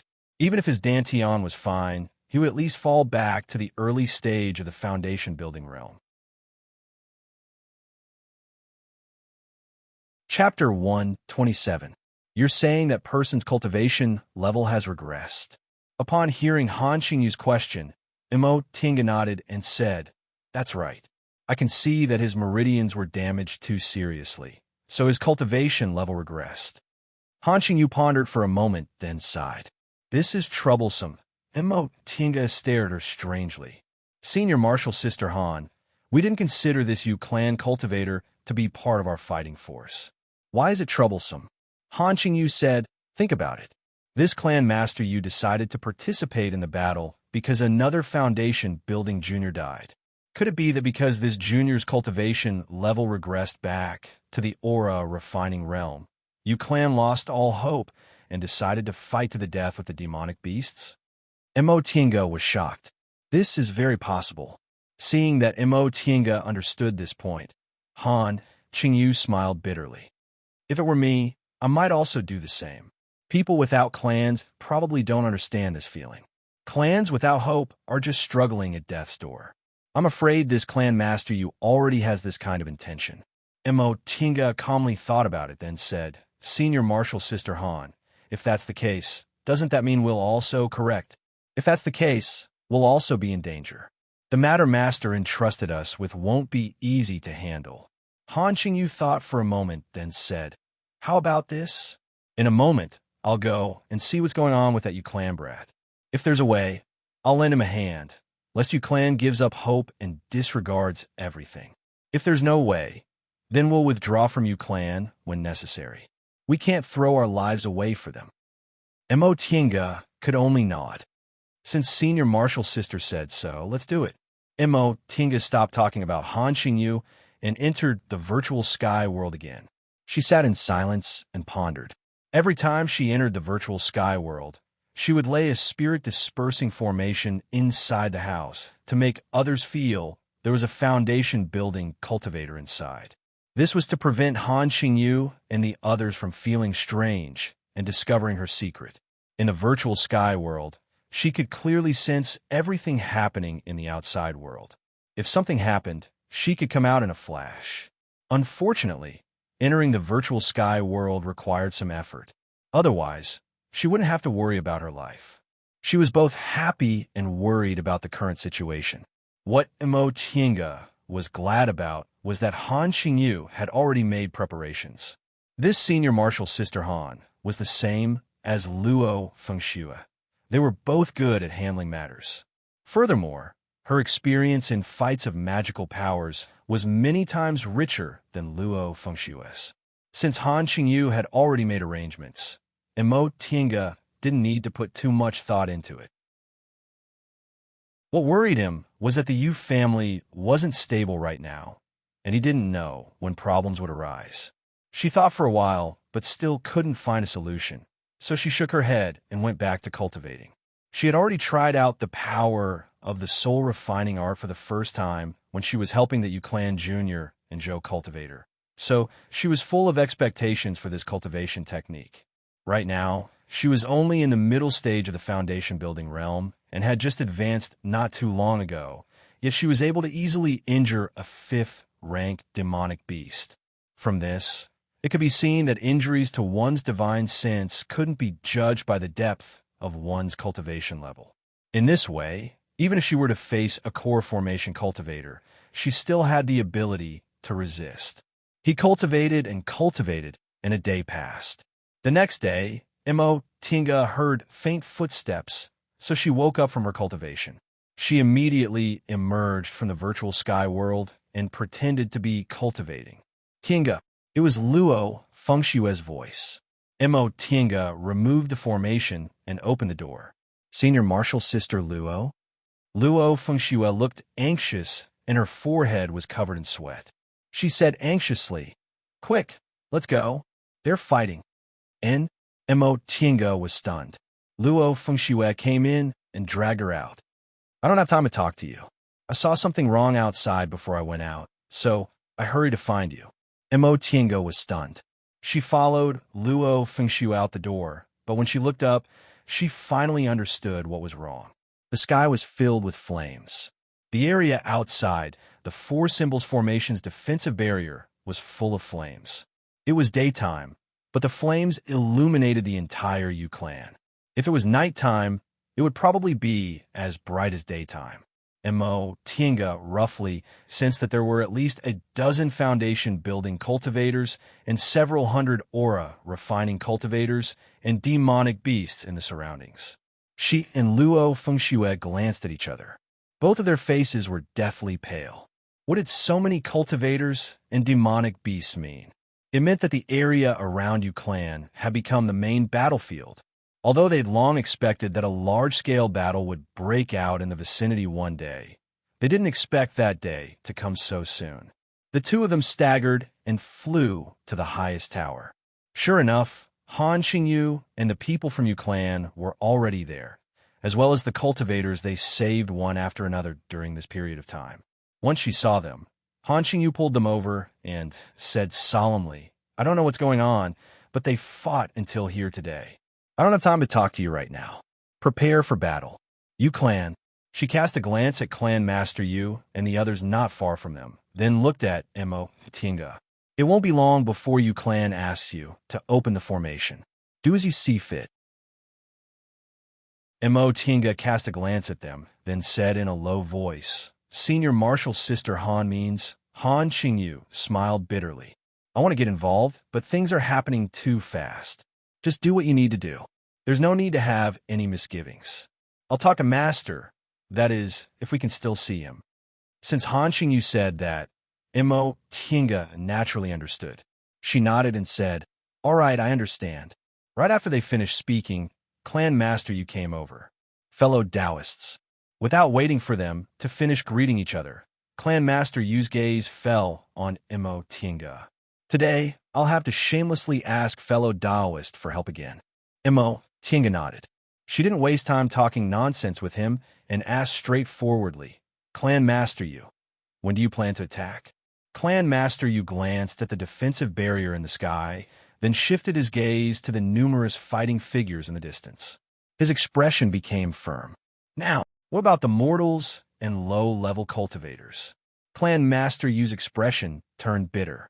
"I've already moved them to the back of the mountain.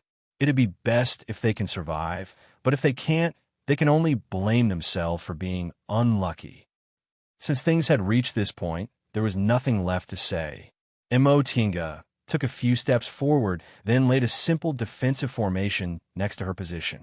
She then started to make hand seals, closed her eyes, and recited some incantations. As she recited the incantations, the four symbols formation suddenly emitted a burst of light.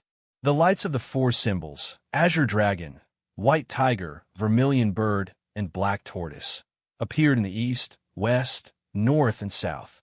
After a flash, a gap appeared in the middle. Clan Master, you shouted, "Fellow Taoists, if you can't hold on, please quickly enter the formation." Upon hearing such good news, all the cultivators in the fierce battle were delighted. Some clenched their teeth and persevered in killing demonic beasts, while others looked relieved and rushed towards the gap. Whenever a demonic beast chased after them, the lights of the four symbols leaped from the four directions and tore the invaders apart. Several cultivators from Clan Master, you also jumped out of the gap and began to fight with the demonic beasts. Although Tinga had seen the scene of humans and demons fighting on the day she left Mount Taikong, it was far inferior to what she saw today. In the secular world, hunters hunted beasts and occasionally died in beast stomachs. In the cultivation world, humans hunted beasts and were swallowed by them if they slipped. However, in any case, it was usually humans who dominated, but this wasn't the case today. Seriously speaking, there were more demons, so this battle became even more tragic. Demons used their claws and fangs. Humans used their magic weapons and talismans, and they crowded together. Sometimes humans killed demons, and sometimes demons ate humans. Fortunately, there were no demonic beasts in the 5th rank or higher this time, so Tinga didn't find it too strenuous to control the four symbols formation.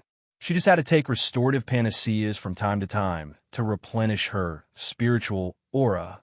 Han Qingyu and Wei Jiasi guarded the gap in the formation to reduce the pressure on Tinga. Meanwhile, Luo Fengshui guarded her, feeding her medicinal pills and conveying her intentions to the surrounding cultivators. Tinga didn't know how long this battle lasted. She only felt like blood was flowing like a river.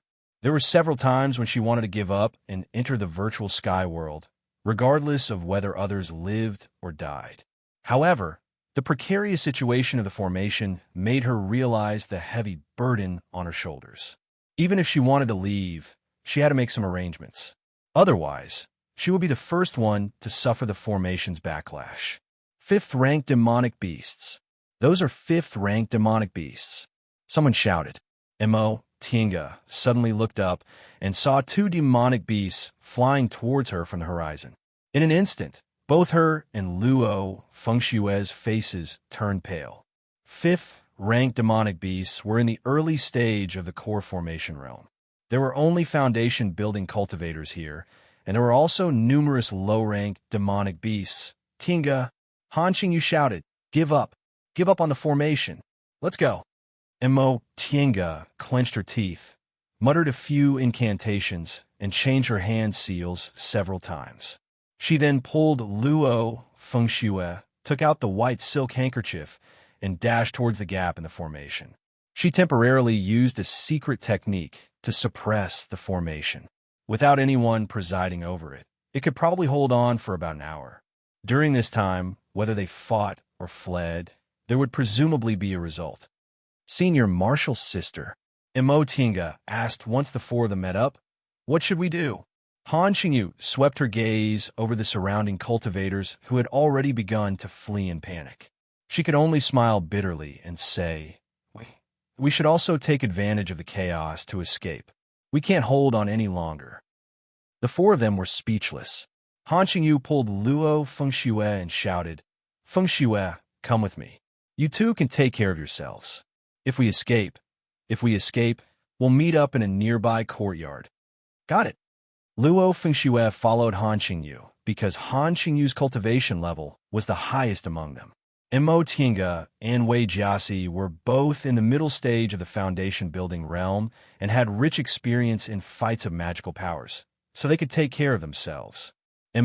Tinga stepped on the white silk handkerchief and held the shuttle of flying Apsara in her hand. She also secretly took out the land-fleeing ruler as a backup.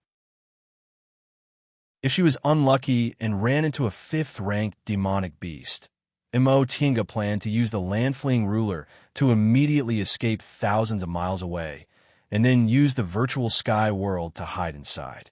Although she had already planned to do so, now that she was faced with the real situation, she still felt her palms sweating. That day, when she controlled the 4 symbols formation to fight against a 5th-ranked demonic beast, it was because of the formation's power and because the demonic beast had already been exhausted by the others. That was why her soul-refining art was able to succeed in one strike. Now, she didn't have the slightest bit of confidence. After summoning the shuttle of flying Apsara, Tinga dashed left and right, no longer holding back. Once the shuttle of flying Apsara closed, demonic beasts fell from the sky one after another. She didn't stop. After killing one, she immediately went to kill another one, blocking her way. Sometimes, when she ran into 2nd or 3rd-ranked demonic beasts, she would throw talismans at the same time, striving to quickly subdue the enemy. Flesh and blood flew everywhere, and the ground was covered in blood. Everyone was fighting like crazy. Tinga, behind you.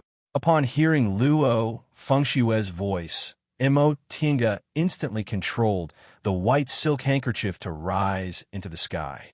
After she turned sideways, she saw what was in front of her. A 5th-ranked, 2-headed eagle. She was really unlucky. There were only 2 5th-ranked demonic beasts, but one of them actually targeted her. Tinga's face turned pale. Her hand was already on the land-fleeing ruler, but that 2-headed eagle had already flapped its wings. The spiritual aura she condensed in her hand was interrupted before it could be released. Tinga somersaulted on the white silk handkerchief, and the shuttle of flying Apsara instantly shot out. This was the first time she fought against a real high-rank demonic beast. A 5th-rank demonic beast in the early stage of the core formation realm.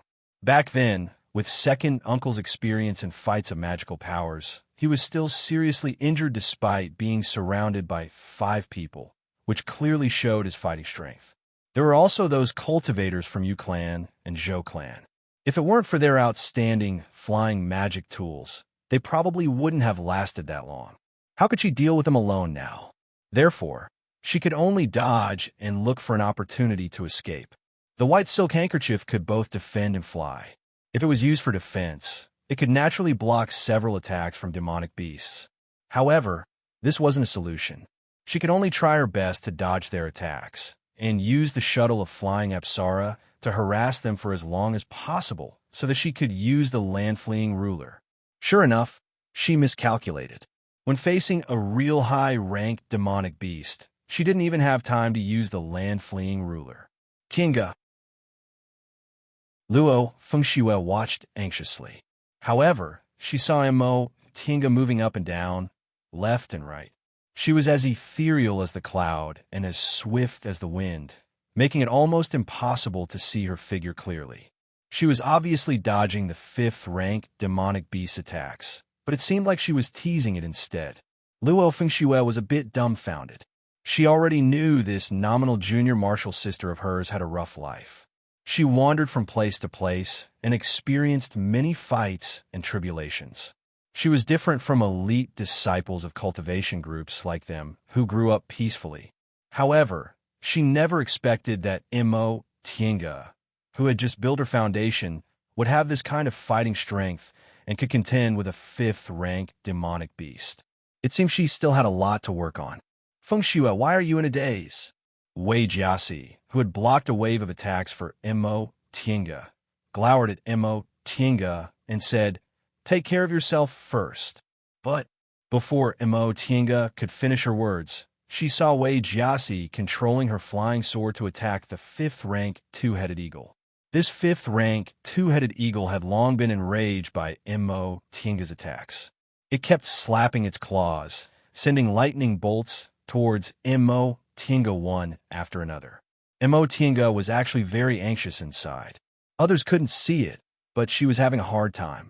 How could it be that easy to dodge a 5th rank demonic beast attacks. If she didn't have a magic weapon like the white silk handkerchief, she would have been struck down long ago. At this moment, Wei Jiasi suddenly rushed over and slashed the two-headed eagle's wing. Although it didn't cause any damage because the wing was extremely hard, it still allowed Mo Tiange to catch her breath. However, Mo Tiange immediately shouted, "Senior Marshal Sister Wei, don't worry about me. I have a way to escape." Upon hearing what Mo Tiange said, Wei Jiasi was dumbfounded. However, Mo Tiange kept signaling her with her eyes, so after a moment of hesitation, Wei Jiasi drew her sword and flew away. The two-headed eagle once again angrily clawed at her. Mo Tiange leaped and dodged again. This time, while dodging, she brought the eagle away from the battlefield. Once she escaped, the eagle would definitely attack other people out of anger. She didn't care about other people, but Luo Fengxue and the others were in the vicinity. She didn't want this disaster to fall on them. Besides, after she got used to this demonic beast's rhythm, dodging became a lot easier. Demonic beasts were, after all, demonic beasts. They didn't know how to use talismans or magic weapons. They only knew how to use their bodies and the few spells they were born with to attack. How could they compare to smart human cultivators? In the end, Mo Tiange even had the leisure to use the shuttle of flying Apsara to lure the two-headed eagle to attack her in order to adjust its direction. The two-headed eagle was flustered and exasperated. It suddenly flapped its wings and flew high, looking down at Mo Tiange from above. Right after that, it opened its mouth and shot out a thick lightning bolt. Mo Tiange was greatly shocked. This eagle had always been dull and didn't expect it would suddenly show its might. Without any time to think, she flipped her body over and grabbed the white silk handkerchief. With a wave of her hand, the white silk handkerchief turned into a dense brick wall, blocking all the lightning bolts above her. However, she was only in the middle stage of the foundation building realm after all. Even though this white silk handkerchief was a magic weapon, its power wasn't strong enough. She could still feel a strong, spiritual aura pressure her, even though she was separated by a brick wall. Her body was on the verge of collapse, and she could barely stand. The power of a fifth-rank demonic beast's lightning bolts penetrated the brick wall and pressed down on her. She felt her meridians shaking violently, and she felt pain inch by inch. Her dantian was suddenly compressed, and her spiritual power was almost squeezed until there wasn't a drop left. Perhaps it was because of her willpower, or perhaps it was because her potential was stimulated. But Mo Tiange still didn't fall even though blood was already flowing from the corner of her mouth. She didn't want to die here. Eventually, the lightning bolt gradually weakened and eventually disappeared. Mo Tiange couldn't feel any power, so her legs suddenly went soft and she fell. The brick wall once again turned into the white silk handkerchief, which she held in her hand. As she fell to the ground, she felt her vision blurred. It was as if she used up all her strength just now. Perhaps no middle-stage foundation-building cultivator would dare to confront a fifth-rank demonic beast magic head-on, right? Mo Tiange, who was lying on the ground, realized she was actually in the mood to think about this. That double-headed eagle seemed to be extremely angry just now. Now that it landed in front of her, it wasn't in a hurry to rush forward to kill her. Instead, it let out a complacent cry. A fifth-rank demonic beast was equivalent to an early-stage core formation cultivator, so it had the basic ability to think. It must have been very angry after being fooled by her like that.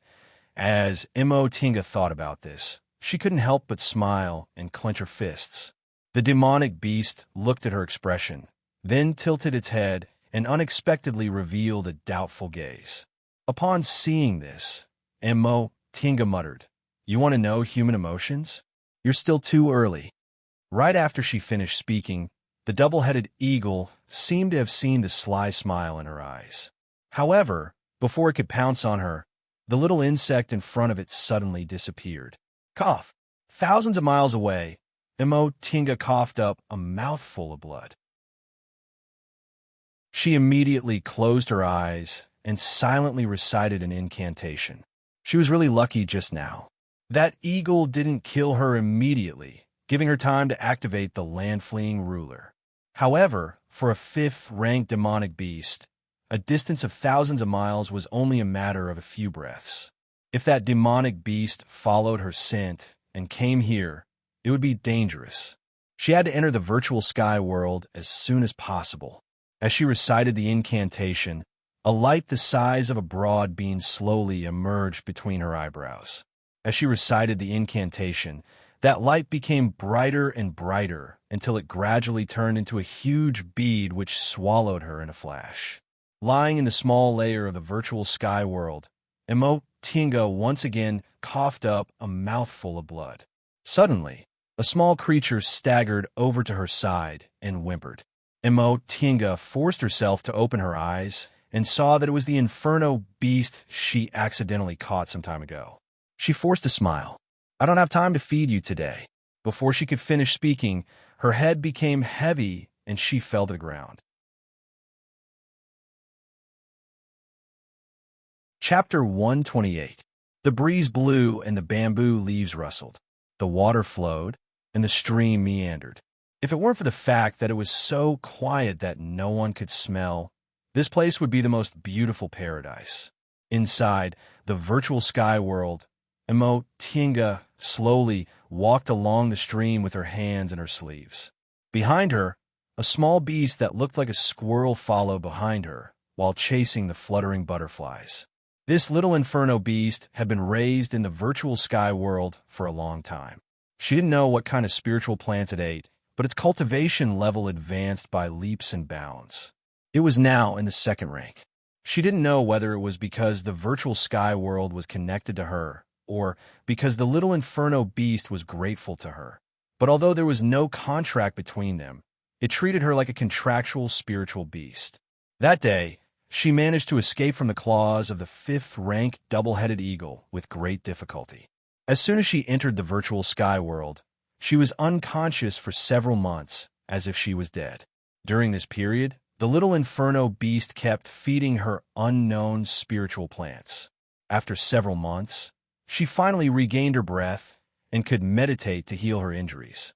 In order to resist the double-headed eagle's high-level thunder spell, her body was seriously injured.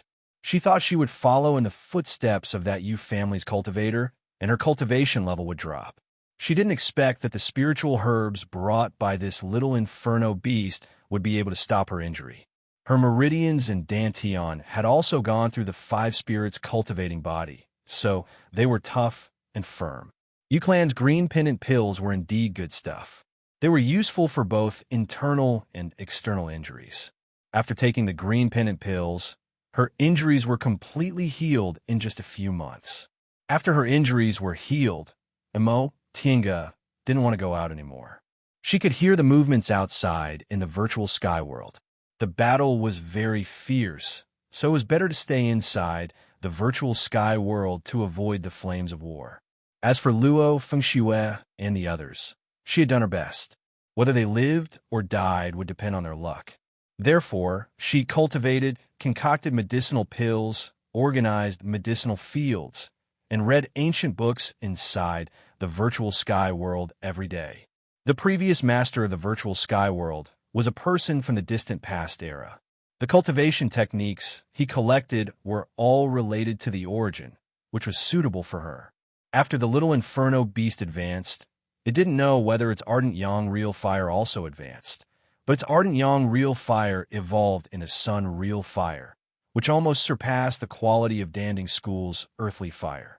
Because of this, Tinga once again started practicing pill concocting. It just so happened that she obtained a lot of ancient pill recipes from Danding School. It was also time to sort out the medicinal fields inside the virtual sky world. There were many spiritual herbs from the ancient era here that had accumulated for who knew how many hundreds of thousands of years. They were densely packed, covering the entire medicinal field. In some places, because there were too many spirit herbs piled up, they didn't have enough nutrients and were on the verge of withering. Tinga then used the memories in the virtual sky world to collect what she should collect and dig out what she should dig out, then categorize and organize them. It was probably because the original owner's cultivation level was too high that she couldn't use most of the spirit herbs here, so she could only store them in a jade box. For this reason, she built a small bamboo house in the bamboo forest to store them. There were also some basic elixir ingredients that were directly harvested to refine elixirs. By the time the herbal field was cleaned up, the small bamboo house was stuffed to the brim, and the open space in front of the house was piled with weeds. Afraid that some spirit herbs would lose their efficacy after being out of the soil for too long, Immerse could only use some thousand-year-old spirit herbs to concoct elixirs, which made her pill-concocting skills advance by leaps and bounds. For this reason, Immerse could only smile bitterly. If other people knew that these spirit herbs, which were hard to find in the outside world, were actually used by her to learn pill concocting, wouldn't they slap her to death?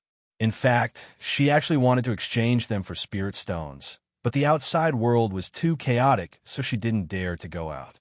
Several months later, the fighting outside was still in full swing. Immerse had already used the spirit herb she picked from the medicinal fields to concoct the first batch of medicinal pills. Aura-stabilizing pills, look-preserving pills, and longevity pills. These were the most raw materials, and she had also concocted some clear sky pills. As for the spirit-gathering pills she could take now, probably because the gap between her and the original owner's realm was too big, she had fewer spirit herbs, so she could only concoct a few bottles. After concocting the pills, Immerse looked at the bottles and jars on the ground with a bitter smile. These medicinal pills would be a huge fortune if taken outside, but she was trapped here, so she couldn't use them. Aura-stabilizing pills were used to regulate spiritual breath, so she didn't need them now. Clear sky pills were needed for core formation cultivators to cultivate, so she also didn't need them now. She took one look-preserving pill and one longevity pill each. The look-preserving pill didn't seem to have any effect, probably because her cultivation technique itself could preserve her looks. As for the longevity pill, once she swallowed it, she felt as if her whole body was burning. For a moment, she couldn't control the spiritual aura in her body.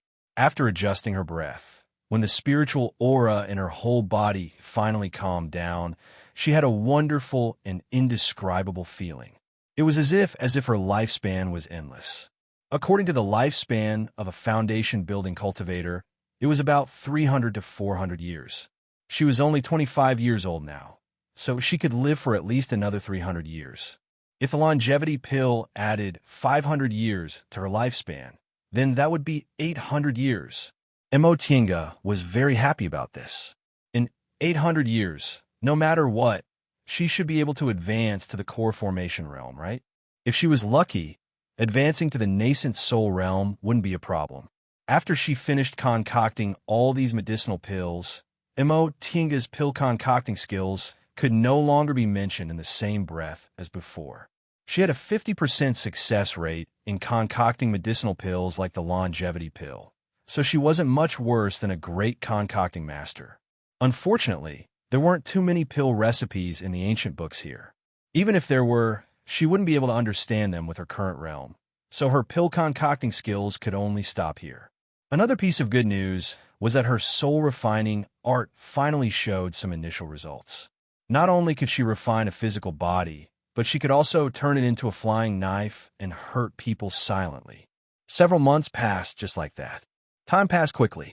By the time the outside world had mostly calmed down and there were very few people fighting here, Immerse had already stayed in the virtual sky world for 2 years. During these 2 years, her pill concocting skills progressed unbelievably fast, and her soul-refining art also showed initial results. Thus, she decided to go out and see the situation outside. Barren hilltops, rubble everywhere, withered flowers and plants, and dark red ground. This was the first scene Immerse saw when she came out of the virtual sky world. She remembered that when she entered the virtual sky world, this place was still lush with green grass and fragrant wildflowers. She didn't expect that 2 years later, it would become such a barren scene. The rubble was cracked, which was the trace of spells, and the dark red ground was stained by blood. She sighed softly. After such a fierce battle, She didn't know whether her old friend survived or not. With a flick of her sleeve, she summoned the white silk handkerchief, turned into a streak of light, and flew west. As far as her eyes could see, everything below was the same as the hilltop just now. Almost all the flowers and trees were destroyed, the mountain rocks were cracked, and some were almost razed to the ground. Traces of blood were everywhere, but fortunately, she didn't see any corpses. It seemed that the battle had been over for some time, but there wasn't even a single person. Tinga frowned and continued to fly west. Even if the demonic beast riot was over, it was impossible to not see a single person. She needed to find a few people first and ask them about the current situation. After flying for about 4 hours, Tinga's divine sense finally sensed a cultivator's aura. She was delighted and flew towards the place she sensed. Sure enough, it didn't take long before she saw traces of cultivators. This was a ruin with half-collapsed city walls, majestic but unmaintained palaces, and half-collapsed houses. After a glance, Tinga guessed that this was probably the encampment of a big clan. However, the strange thing was that there wasn't a single defensive formation on it. Occasionally, there were people going in and out of the intact buildings. Judging from their clothes, they didn't seem to belong to the same cultivation group. She thought for a moment, then flew down. When she landed, Tinga looked up and saw that there wasn't even a gatekeeper here. A cultivator came out from inside with a numb expression and bloodstains on his clothes. "Fellow Taoist," Tinga called out. The cultivator she called looked stiff. He glanced at her and realized she was a foundation-building cultivator, so a smile appeared on his face. "Senior, what's the matter?" Tinga asked with a pleasant expression. "May I ask where this place is?" The cultivator was stunned and felt a bit incredulous. Senior doesn't know where this place is. He quickly glanced at her and found that she was wearing Xianxing School's uniform. Her clothes were clean, and her face was neat. Did Senior just leave the school? Tinga paused for a moment. She just smiled and didn't answer. The cultivator thought he guessed right, so he answered, "This is Mount Tianhua's Qianmen Ridge. Senior doesn't know, but after fighting for almost 3 years, it's like this everywhere. Too many of our human cultivators died. So in the end, we formed an alliance led by the 7 great cultivation groups. They chose their own encampments and led the survivors." "I see. No wonder the cultivators here wore all kinds of clothes." Tinga raised her hand again and said with a smile, "Then can I see the manager of this place?" The cultivator repeatedly bowed. "I don't dare to accept Senior's greeting. The manager of our Qianmen Ridge happens to be a senior from Xianxing School. Since Senior is a disciple of Xianxing School, you can go meet him. It's in that main hall." "Is that so?" Tinga was a bit surprised. She thought since this was Danding School's Mount Tianhua, the manager should also be a disciple of Danding School. "I don't dare to deceive Senior." Tinga nodded and smiled at the cultivator. "Thank you." The cultivator repeatedly said he didn't dare. After saying goodbye to the cultivator, Tinga slowly walked into the ruins. Outside the main hall, there were finally 2 cultivators guarding the gate. She didn't know which cultivation group they were from. Upon seeing her, one of them took a step forward and said respectfully, "Senior from Xianxing School. May I know if you have an identity tablet?" Tinga was stunned. "What identity tablet?" The 2 disciples guarding the gate looked at each other strangely. The man continued to say, "It's the identity tablet of our Kunwu Alliance. Senior is a disciple of Xianxing School, so your master should have given you an identity tablet when you left the mountain." Tinga smiled and said, "I see, but I don't have an identity tablet." Once she said that, the 2 disciples guarding the gate immediately became nervous. Tinga smiled and continued to say, "I'm a disciple of Xianxing School who left the mountain 2 years ago.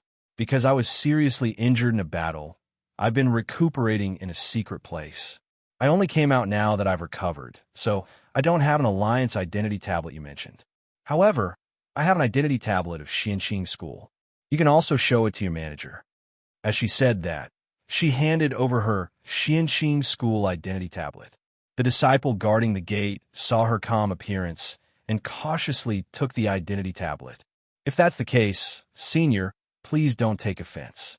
Please wait here for a moment. Seeing Mo Tinga nodding with a kind attitude, the disciple guarding the gate felt slightly relieved and went inside to report. Before long, Mo Tinga saw the disciple guarding the gate hurriedly running out. He cupped his hands towards her and said, "Senior, the manager wants to see you." Mo Tinga nodded with a smile, then stepped into the main hall. Although the outside of the main hall was half collapsed, the inside was still intact. However, the scene inside was beyond Mo Tinga's expectations. She originally thought, since this was the location of the manager, it should be quiet, but she didn't expect it to be bustling with activity inside. There were actually a lot of people coming and going, and there were wounded people everywhere. It seemed to be a place for recuperation. "Xiaoba," a somewhat familiar voice called out. Mo Tinga immediately saw a youth wearing Xianxing School's disciple uniform in the crowd. He was in the peak stage of the foundation building realm. His attitude was very cold, but every move he made was full of elegance. At this moment, he was squatting on the ground, examining the injuries of a cultivator. "Coming," an early-stage foundation building youngster answered and came over. The youth raised his chin. "I'll leave this person to you." "All right." After handing the wounded person over to someone else, the youth stood up and leisurely took out a handkerchief to wipe his hands clean. He then picked up the identity tablet on the table and looked at Mo Tinga. Mo Tinga already recognized him. This was Senior Marshal Brother Kuang Zhu, whom she met once at Luoyan Cliff. Kuang Zhu picked up her identity tablet and swept his scrutinizing gaze over her. However, this kind of scrutinizing didn't make people unhappy because his gaze was only cold and didn't contain any contempt. Mo Tinga raised her hand. "Yes. Greetings to Senior Marshal Brother Kuang Zhu." Kuang Zhu threw her identity tablet back to her and said, "Didn't you come to Danding School 2 years ago?" Mo Tinga was already prepared for this question. She explained, 2 years ago, I was seriously injured by a 5th-ranked demonic beast during a battle with Yi Clan. After I used a secret technique to escape, I lost consciousness. As a result, I was unconscious for several months. Several months later, I finally woke up. Because I was seriously injured, I didn't dare to show myself, so I found a secret place to hide and recuperate. Oh, it was unclear whether Kuang Zhu accepted her explanation or not. He turned around, walked around several tables, and rummaged through the tallest table. Finally, he found a blank identity tablet, engraved a few marks on it, and threw it to her. "This is your alliance's identity tablet. You just need to show it in the future." "Thank you, Senior Marshal Brother Kuang Zhu." Mo Tinga took the new identity tablet and put it into her bag. However, when she saw Kuang Zhu bypassing her to take care of another wounded person, she hastily called out, "Senior Marshal Brother." Kuang Zhu didn't stop and continued to examine the injuries of the new wounded person. He faintly swept his gaze over her and asked, "What's the matter?" Mo Tinga was somewhat speechless at the scene in front of her. After a long time, she finally found her voice and asked, "Do I need to do anything?" "No need." This time, Kuang Zhu didn't even look at her. "You just need to mind your own business." Mo Tinga was a bit incredulous. "Isn't Senior Marshal Brother the person in charge here? Why aren't you assigning tasks?" Kuang Zhu snorted softly and said, "Tasks? Just go kill your demons. I'll inform you if there's anything." Oh, Mo Tinga was puzzled, but no matter how puzzled she was, she knew this Senior Marshal Brother Kuang Zhu didn't seem to want to be disturbed. So she asked him one last question. "Senior Marshal Brother, if I have something to ask, who should I ask?"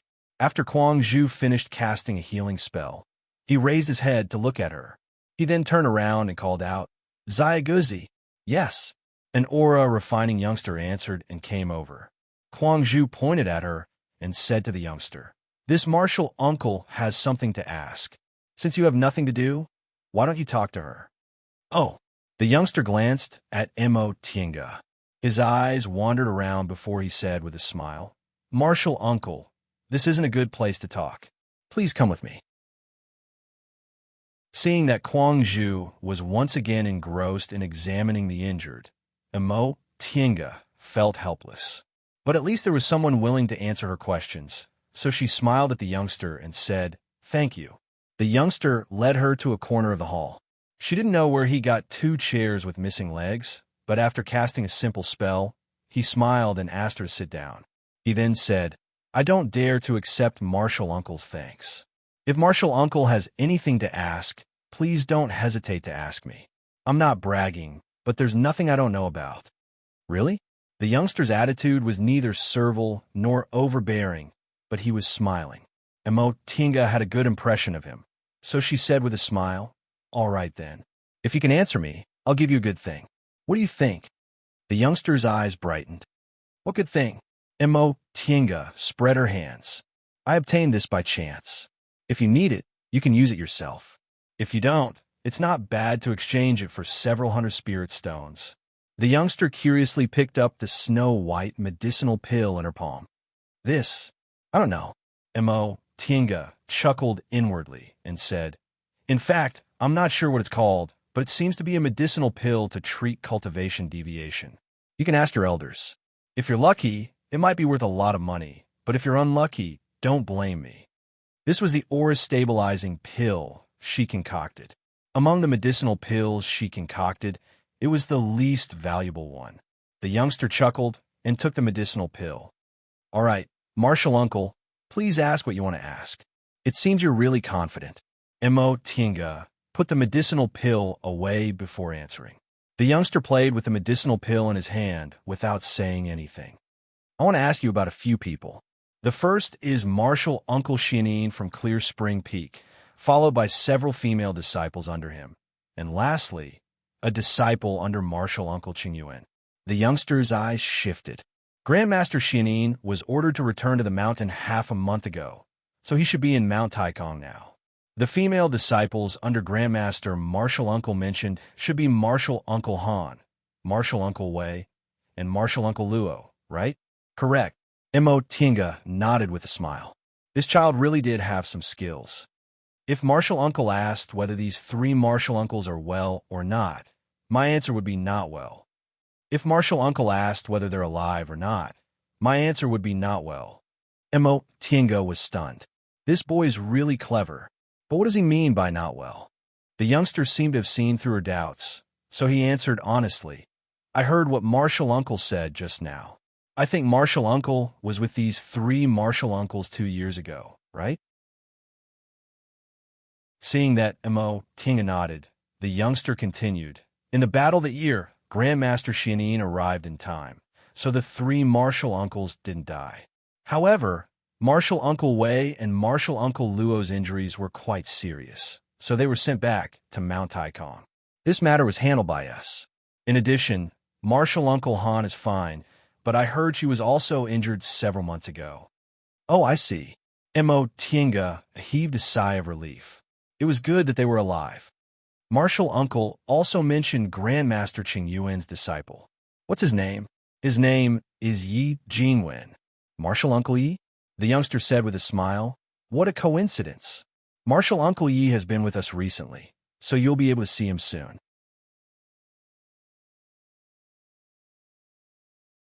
Chapter 129. Martial Uncle, you can be considered lucky. The youngster called Xiaoguzi continued to ramble on. In the war 2 years ago, Danding School was almost destroyed.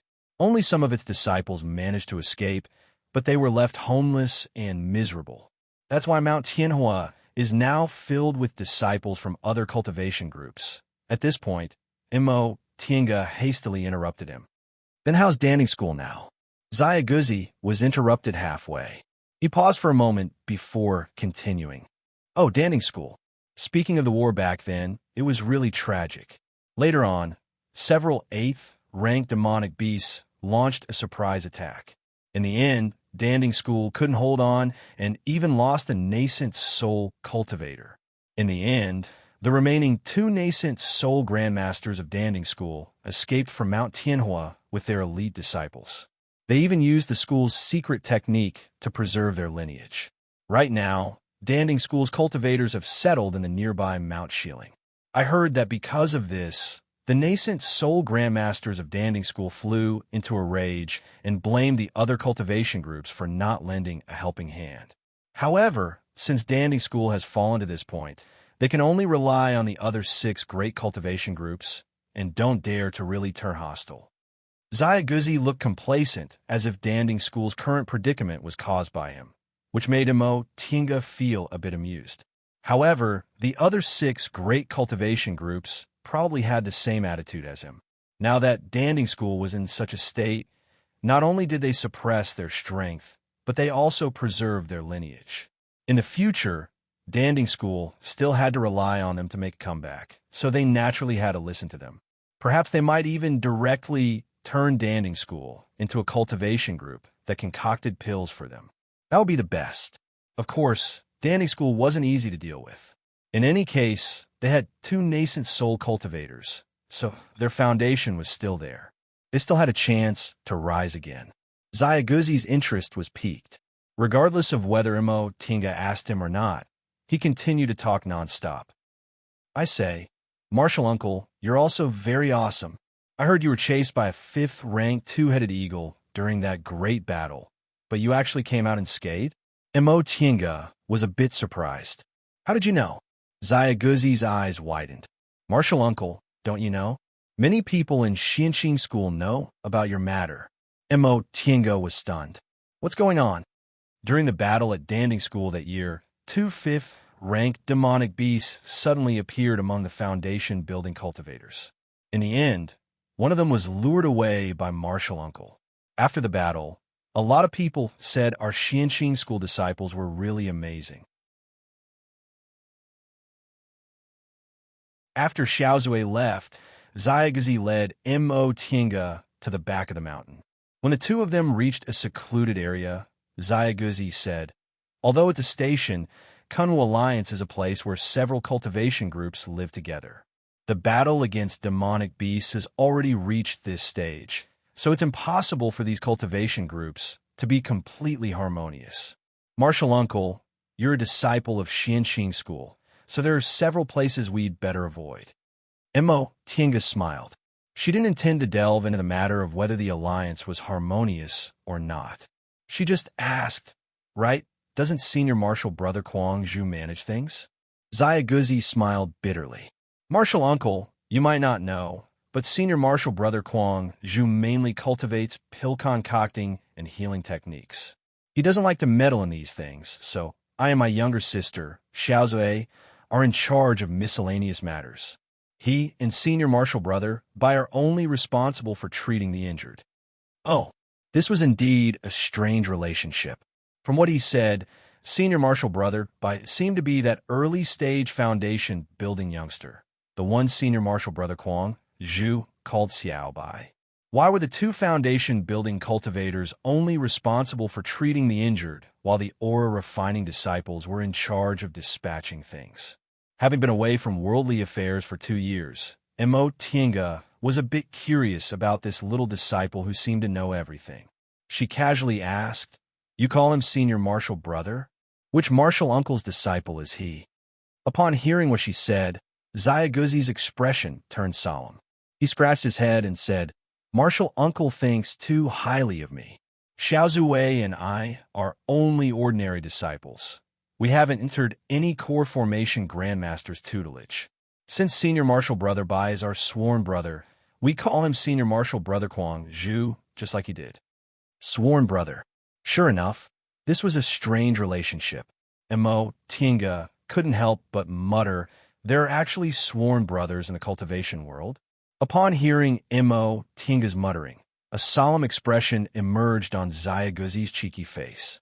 He said very solemnly, Senior Martial Brother Bai's kindness to me and my little sister is as heavy as a mountain. In my heart, he's not only my sworn brother, but he's also the most important person to me, Zhan Xiaogu. Upon seeing Tinga's astonished expression, Xiaoguzi felt a bit embarrassed. He chuckled and said, in fact, this isn't a secret in our soul's retreat peak. If Martial Uncle doesn't feel bored, there's no harm in telling Martial Uncle about it. Hence, Xiaoguzi accompanied Mo Tiange as they walked around the station. As they walked, he introduced the predetermined areas of the several alliances and told her how he and Senior Marshal Brother Bai called each other Sworn Brother. Xiaoguzi's full name was Zhang Xiaogu, and Xiaozhe was his twin sister, Zhang Xiaozhe. Senior Marshal Brother Quang Zhu and Zhang Bai were both disciples of mortal clans. Their clans were friends for generations, and Senior Marshal Brother Quang Zhu always took good care of Zhang Bai.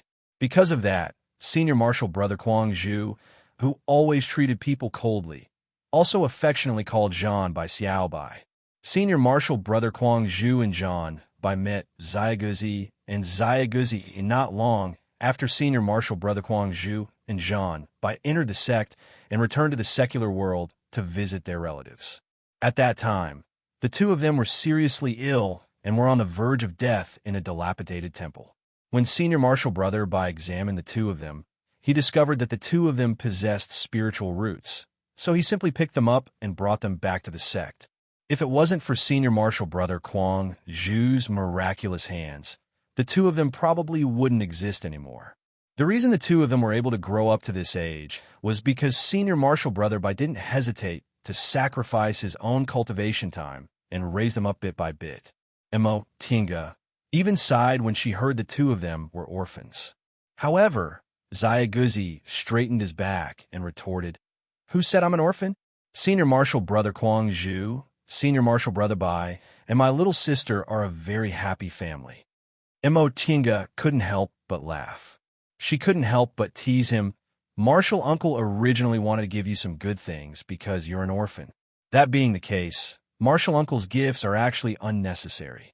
Sure enough, Xiaoguzi revealed a distressed expression. After struggling for a while, he finally said, "Compared to some good things, my family is more important. Xiaoguzi doesn't want to be an orphan." Upon hearing this, Mo Tiange couldn't help but recall Tian Xiao, second uncle's voice and second uncle's smile in the past. When Xiaoguzi saw her expression turn gloomy, he, who was used to observing people's expressions, immediately knew this martial uncle must have thought of someone, so he changed the subject. "We've been strolling around for a long time. I wonder if there's any place you like, Marshal Uncle?" When he asked this question, the two of them happened to be standing in front of a stone house that could be considered quiet. Although it was a bit dilapidated, it could still be considered complete. Mo Tiange wasn't interested in strolling around anymore, so she said casually, "Then let's go here." Xiaoguzi took out a white jade tablet from his Chinquan bag and hung it on the stone house's door. He seemed a bit embarrassed that he made his martial uncle sad, so he hesitated for a moment before saying his goodbyes. Seeing that he still hadn't left after saying his goodbyes, Mo Tiange glanced at him. Xiaoguzi, who was usually eloquent, actually stuttered for a moment before he said, "If Marshal Uncle feels bored living alone, you can come to my house to play." After he said that, he ran away like a wisp of smoke without waiting for Mo Tiange's response. Mo Tiange smiled. She looked at the dust-covered, dilapidated house and felt a bit bored.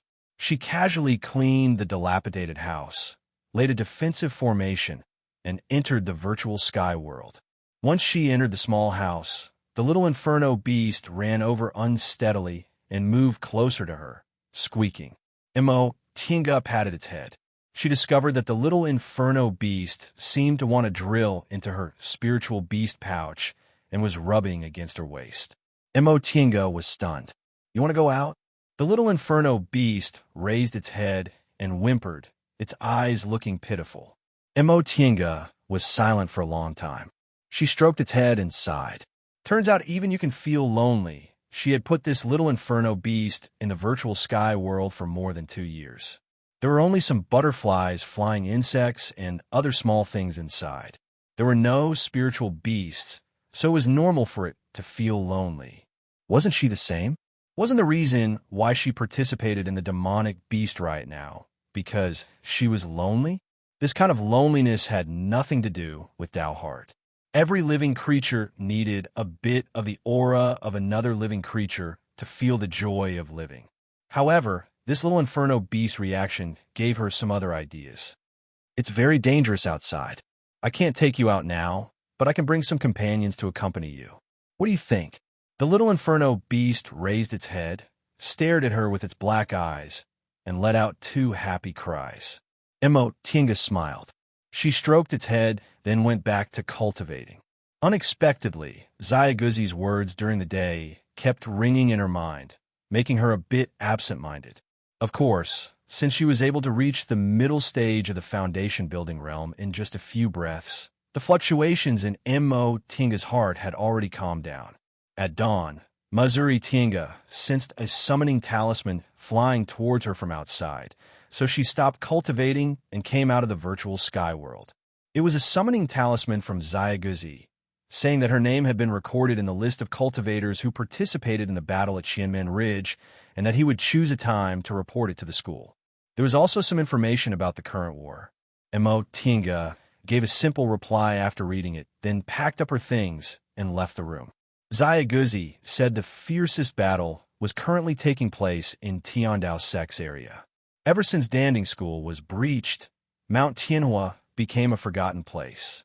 Whether it was demonic beasts or cultivators, there weren't many demonic beasts or cultivators left here.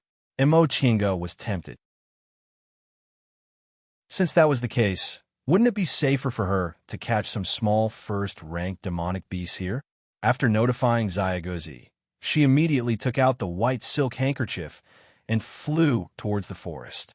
Because of the fight of magical powers, the forest had decreased a lot. The demonic beasts that usually lived here were either killed or moved elsewhere. Tinga used her divine sense to search for a long time, but she couldn't find any traces of demonic beasts. Tinga simply stopped in midair and concentrated on searching with her divine sense. The coverage range of a foundation-building cultivator's divine sense was several to dozens of miles. However, because she practiced the soul-refining art, Tinga's divine sense was much stronger and could cover almost 50 miles. Right now, she was concentrating on searching. Gradually, she spread her divine sense and vaguely sensed spiritual aura fluctuations in the northeast. However, the spiritual aura fluctuations were already at the edge of the range of her divine sense, so she couldn't tell whether it was demonic beasts or cultivators. For Tinga, who was in the middle stage of the foundation-building realm, a distance of 50 miles was nothing more than a moment. Since she couldn't sense anything else apart from that, she controlled the white silk handkerchief to fly northeast, determined to find out what was going on. When she was several dozen miles away from the spiritual aura fluctuations, out of caution, Tinga released her divine sense again. Unexpectedly, when she probed, she was shocked. The spiritual aura fluctuations had nothing to do with demonic beasts. There were actually people fighting there. Among the spiritual aura fluctuations, the killing intent was undisguised, and the spiritual aura fluctuations of the people being besieged gave her a familiar feeling. Tinga was startled.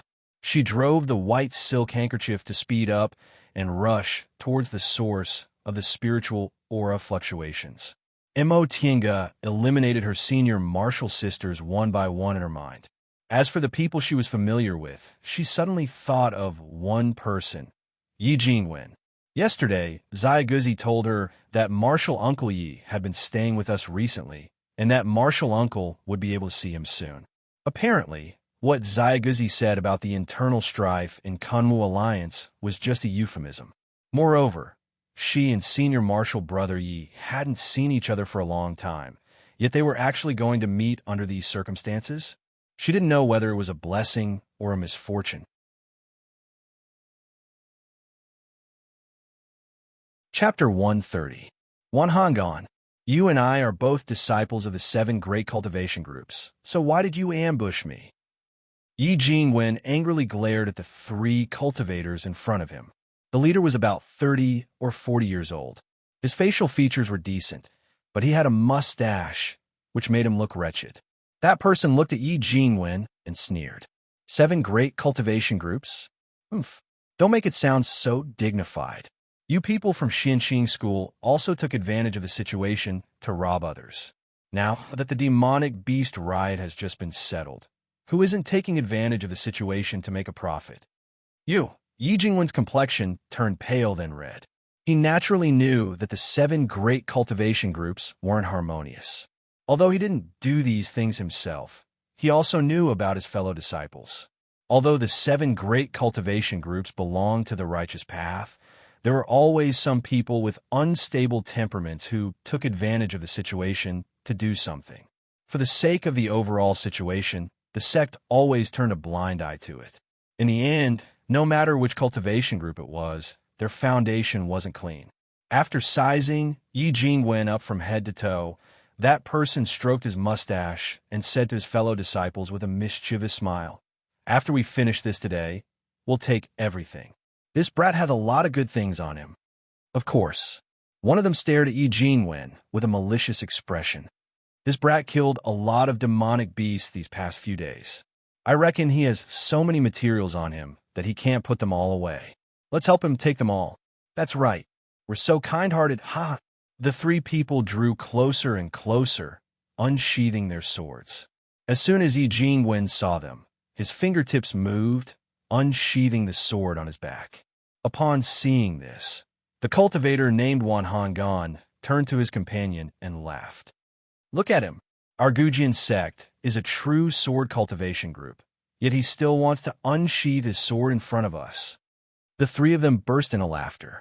Yi Jingwen's expression didn't change, but he still held several talismans in his hand. Xianqing School's cultivation technique was a Dao School's cultivation technique, but the techniques used in fights of magical power didn't stick to one pattern. There were talisman cultivators, medical cultivators, and sword cultivators in every sect, and Yi Jingwen was a sword cultivator disciple. However, Gujian sect was the biggest sword cultivation group in Kunwu and had gathered the best sword cultivation talents in Kunwu. Pure sword cultivators had a slightly harder time advancing compared to ordinary cultivators, but in fights of magical power, they were stronger than cultivators in the same realm. Moreover, Gujian sect had been practicing sword art for generations, so they naturally had all kinds of secret techniques. So Yi Jingwen didn't dare to lower his guard. Of the 3 Gujian sect cultivators in front of him, one was in the middle stage of the foundation building realm, and the other 2 were in the early stage of the foundation building realm. This middle stage foundation building cultivator was older than him, so he was naturally more experienced. If he cultivated some kind of secret technique, his chances of winning would be lower. As for those 2 early stage foundation building cultivators, he might be able to put up a fight. In an instant, Yi Jingwen had already made up his mind. He wasn't that conceited in a head-on fight, but he was certain that he could break out of the encirclement and escape. As long as he ran back to Qianmen Ridge Station, these people naturally wouldn't dare to make a move. The person in charge here was Senior Marshal Brother Kuang Zhu. Although this Senior Marshal Brother rarely made a move, he was a late-stage foundation building cultivator. Coupled with the other foundation building cultivators from his sect, they were more than enough to deter these people. Having made up his mind, he didn't wait for the 3 people to surround him. His sword suddenly shot out, thrusting straight at Wan Hongan. At the same time, he flipped the back of his hand and threw out a handful of talismans. The 3 cultivators were originally smiling, but as soon as they saw Yi Jingwen make a move, their expressions turned solemn. Wan Hongan wielded his sword and began to fight with Yi Jingwen. The other 2 cultivators also quickly stood together. The 2 of them raised their swords and formed a sword seal. A light barrier extended from their swords and instantly surrounded the 2 of them. When the talismans landed on their bodies, they were bounced off by the light barrier. Upon seeing this, Yi Jingwen inwardly felt that it was a pity. The talisman crafting technique was quite difficult. Most of the talismans used by foundation building cultivators were bestowed by their masters, and they had to craft them themselves. There were at least 3 to 5 talismans in this handful, yet these 2 foundation building cultivators were actually able to dodge them so easily. Gujian sect's strength was indeed well-deserved. However, he also believed that he wasn't a pushover. Ever since he entered the sect at a young age, he went from being an ordinary young disciple to an inner disciple, then to an inner disciple from the aura refining realm to the foundation building realm, and then to the middle stage of the foundation building realm in a short time. Even if they want to take him down, it wouldn't be that easy. After several exchanges, Wan Honggan was in a somewhat difficult situation. In the same station, he naturally saw Yi Jingwen make a move, but he never expected that this brat was actually this strong. He wasn't any weaker than their Gujian sect's elite sword cultivators. He took back his flying sword and shouted in a threatening manner, "Brat, quickly take out that thing, and we'll spare your life." Upon hearing this, Yi Jingwen, whose sleeve had just been cut, smiled bitterly and said, "What? Are you afraid of death?" If he really couldn't escape, Wan Honggan might not be able to survive even if he put his life on the line. Yi Jingwen was already in this kind of situation, yet he still wasn't willing to lower his head. Wan Honggan was stunned for a moment before anger welled up in his heart. He glanced at his two companions. When the two Gujian sect disciples saw his glance, they immediately changed directions and stepped in different directions. Yi Jingwen's expression froze when he heard Wan Honggan say with a sneer, "You refuse a toast only to be forced to drink a forfeit. I'll show you our Gujian sect's 1,000 shapes star formation." The three of them stood in three different directions around Yi Jingwen. Each of them raised their swords and closed their eyes to recite the incantation. Upon seeing this, Yi Jingwen immediately took back his flying sword and cautiously observed his surroundings. The 1,000 shapes star formation was Gujian sect's consummate sword formation. It required at least 3 people and at most 10 million people. Once it was laid, it would be filled with killing intent. However, this sword formation wasn't easy to lay. It required an unimaginable amount of spiritual aura, so these 3 people definitely wouldn't have it easy. Without waiting for the 3 of them to lay down the sword array, Yi Jingwen swung his hand, and the sword flew out of his hand, seemingly shooting towards Wan Honggan. Just as they moved to parry, he pinched a spirit talisman and patted it, instantly disappearing into the ground. "Earth Escape! It's an Earth Escape talisman!" Wan Honggan shouted. With a wave of his hand, a beam of sword aura flew out of his hand and shot into the ground. A beam of spiritual aura visible to the naked eye quickly escaped into the distance. Chase! Mo Tinga stood on the white silk handkerchief with the shuttle of flying Apsara in her hand. She no longer restrained her momentum, so the spiritual aura of a foundation-building cultivator immediately spread out. At the same time, the shuttle of flying Apsara moved, directly taking the leader's head. That person shouted, "Who?" He turned around and barely avoided the shuttle of flying Apsara. When he saw a few strands of hair floating down, he was so frightened that he broke out in a cold sweat. Mo Tinga coldly said, "Who are you?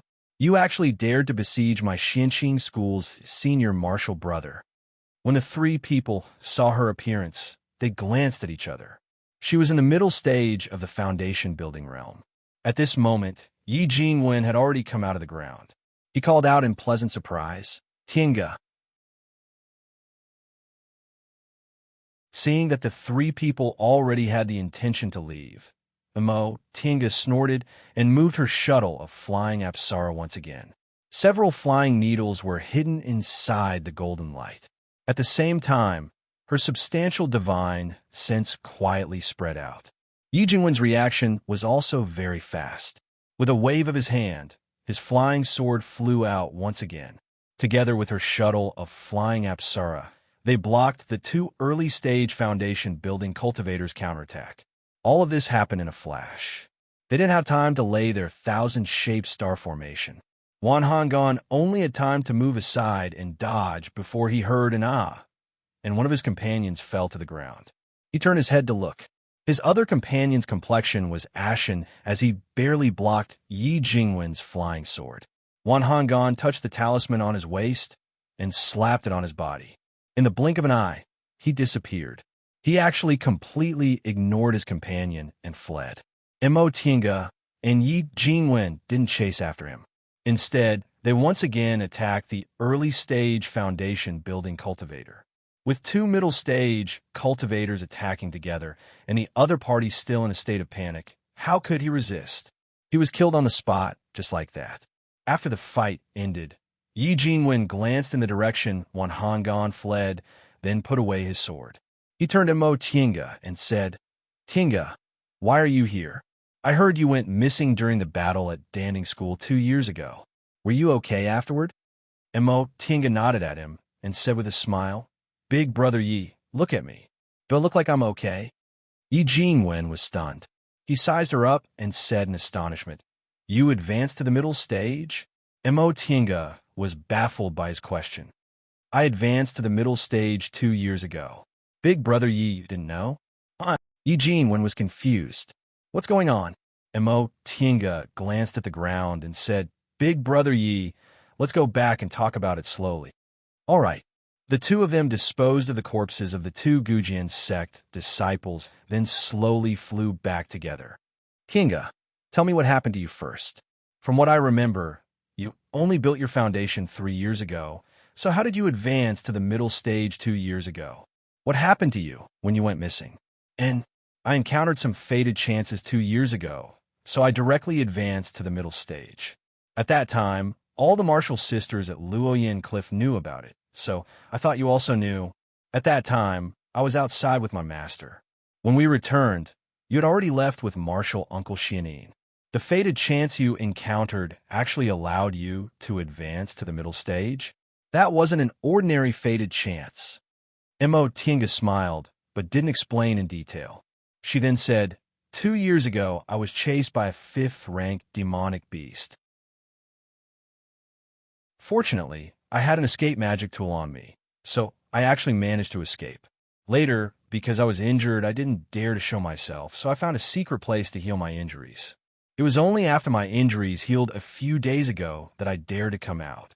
So it was like that. You spent 2 years recuperating. Your injuries must be very serious, right? And Mo Tinga said, "Fortunately, I was unconscious for several months. Fortunately, I didn't encounter any danger. Big brother Yi, how come you're here?" A bitter smile appeared on Yi Jingwen's face. These past 2 years were really tragic.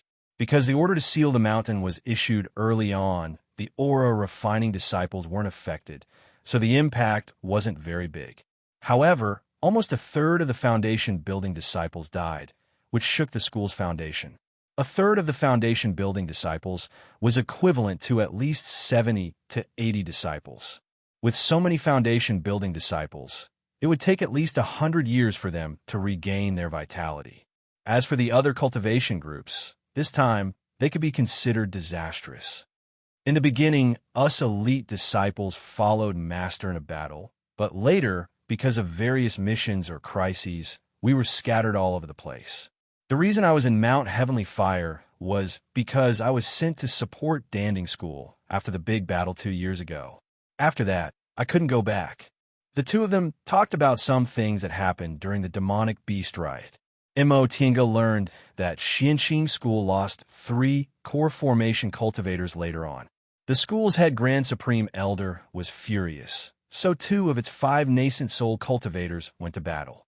Only then was the situation in the vicinity of Xianxing School stabilized. After 3 years of fighting, the demonic beast riot could be considered quelled. There were no longer countless demonic beasts in the forest, and the strength of cultivation groups in Kunwu, big and small, was almost exhausted. Yi Jingwen said the scale of the battle this time surpassed the previous ones. He reckoned there wouldn't be another battle with demonic beasts for the next 100 years. Because of this, Mo Tinga secretly rejoiced. Fortunately, she hid inside the virtual sky world for 2 years. Otherwise, not to mention whether she could have kept her life, she would have ended up like her 3 senior martial sisters. She was afraid her cultivation would have stagnated for several years due to numerous injuries. "Tinga, you're really lucky. You're not even 30 yet, but you're already in the middle stage of the foundation building realm. Big brother really envies you." Mo Tinga shook her head. "It's just a fated chance. Fated chances are also part of one's strength. You don't have to be so modest." The two of them chatted all the way to Qianmen Ridge Station. Along the way, Yi Jingwen and Mo Tinga talked about their experiences after reaching the middle stage of the foundation building realm. He also told her about many things she should pay attention to. This was the first time Mo Tinga experienced his long-winded nature. She didn't know if it was because she saw Xiaoguzi yesterday, but Yi Jingwen often talked about the same thing several times. Mo Tinga couldn't help but think the two of them looked like the same person, which made her laugh inwardly. Before the two of them entered Qianmen Ridge Station, they saw a person rushing towards them. Martial uncles. Mo Tinga took a closer look and saw that it was Xiaoguzi from yesterday. The child grabbed the two of them and shouted, "Martial uncles, bad news." Mo Tinga and Yi Jingwen glanced at each other. Yi Jingwen reached out and pulled the child back, asking, "What happened?" Xiaoguzi pulled the two of them to the side and whispered, "Did you have a conflict with Gujian sex cultivators?" Yi Jingwen nodded. His eyebrows rose. "What? That guy surnamed Wan still dares to come and complain?" A helpless expression appeared on Xiaoguzi's face. "Isn't that so? We knew what happened as soon as we heard it. But that guy surnamed Wan even called people from Gujian sect over and insisted that you, Martial Uncle Yi, wanted to kill them and steal their treasures. Since you couldn't beat them, you called your fellow disciples over." Senior Martial Brother Kwang Zhu definitely didn't believe it, but that guy surnamed Wan clearly wants to use his power to oppress us. Yi Jingwen snorted coldly. "Our Xianqing school is in charge of Qianmen Ridge.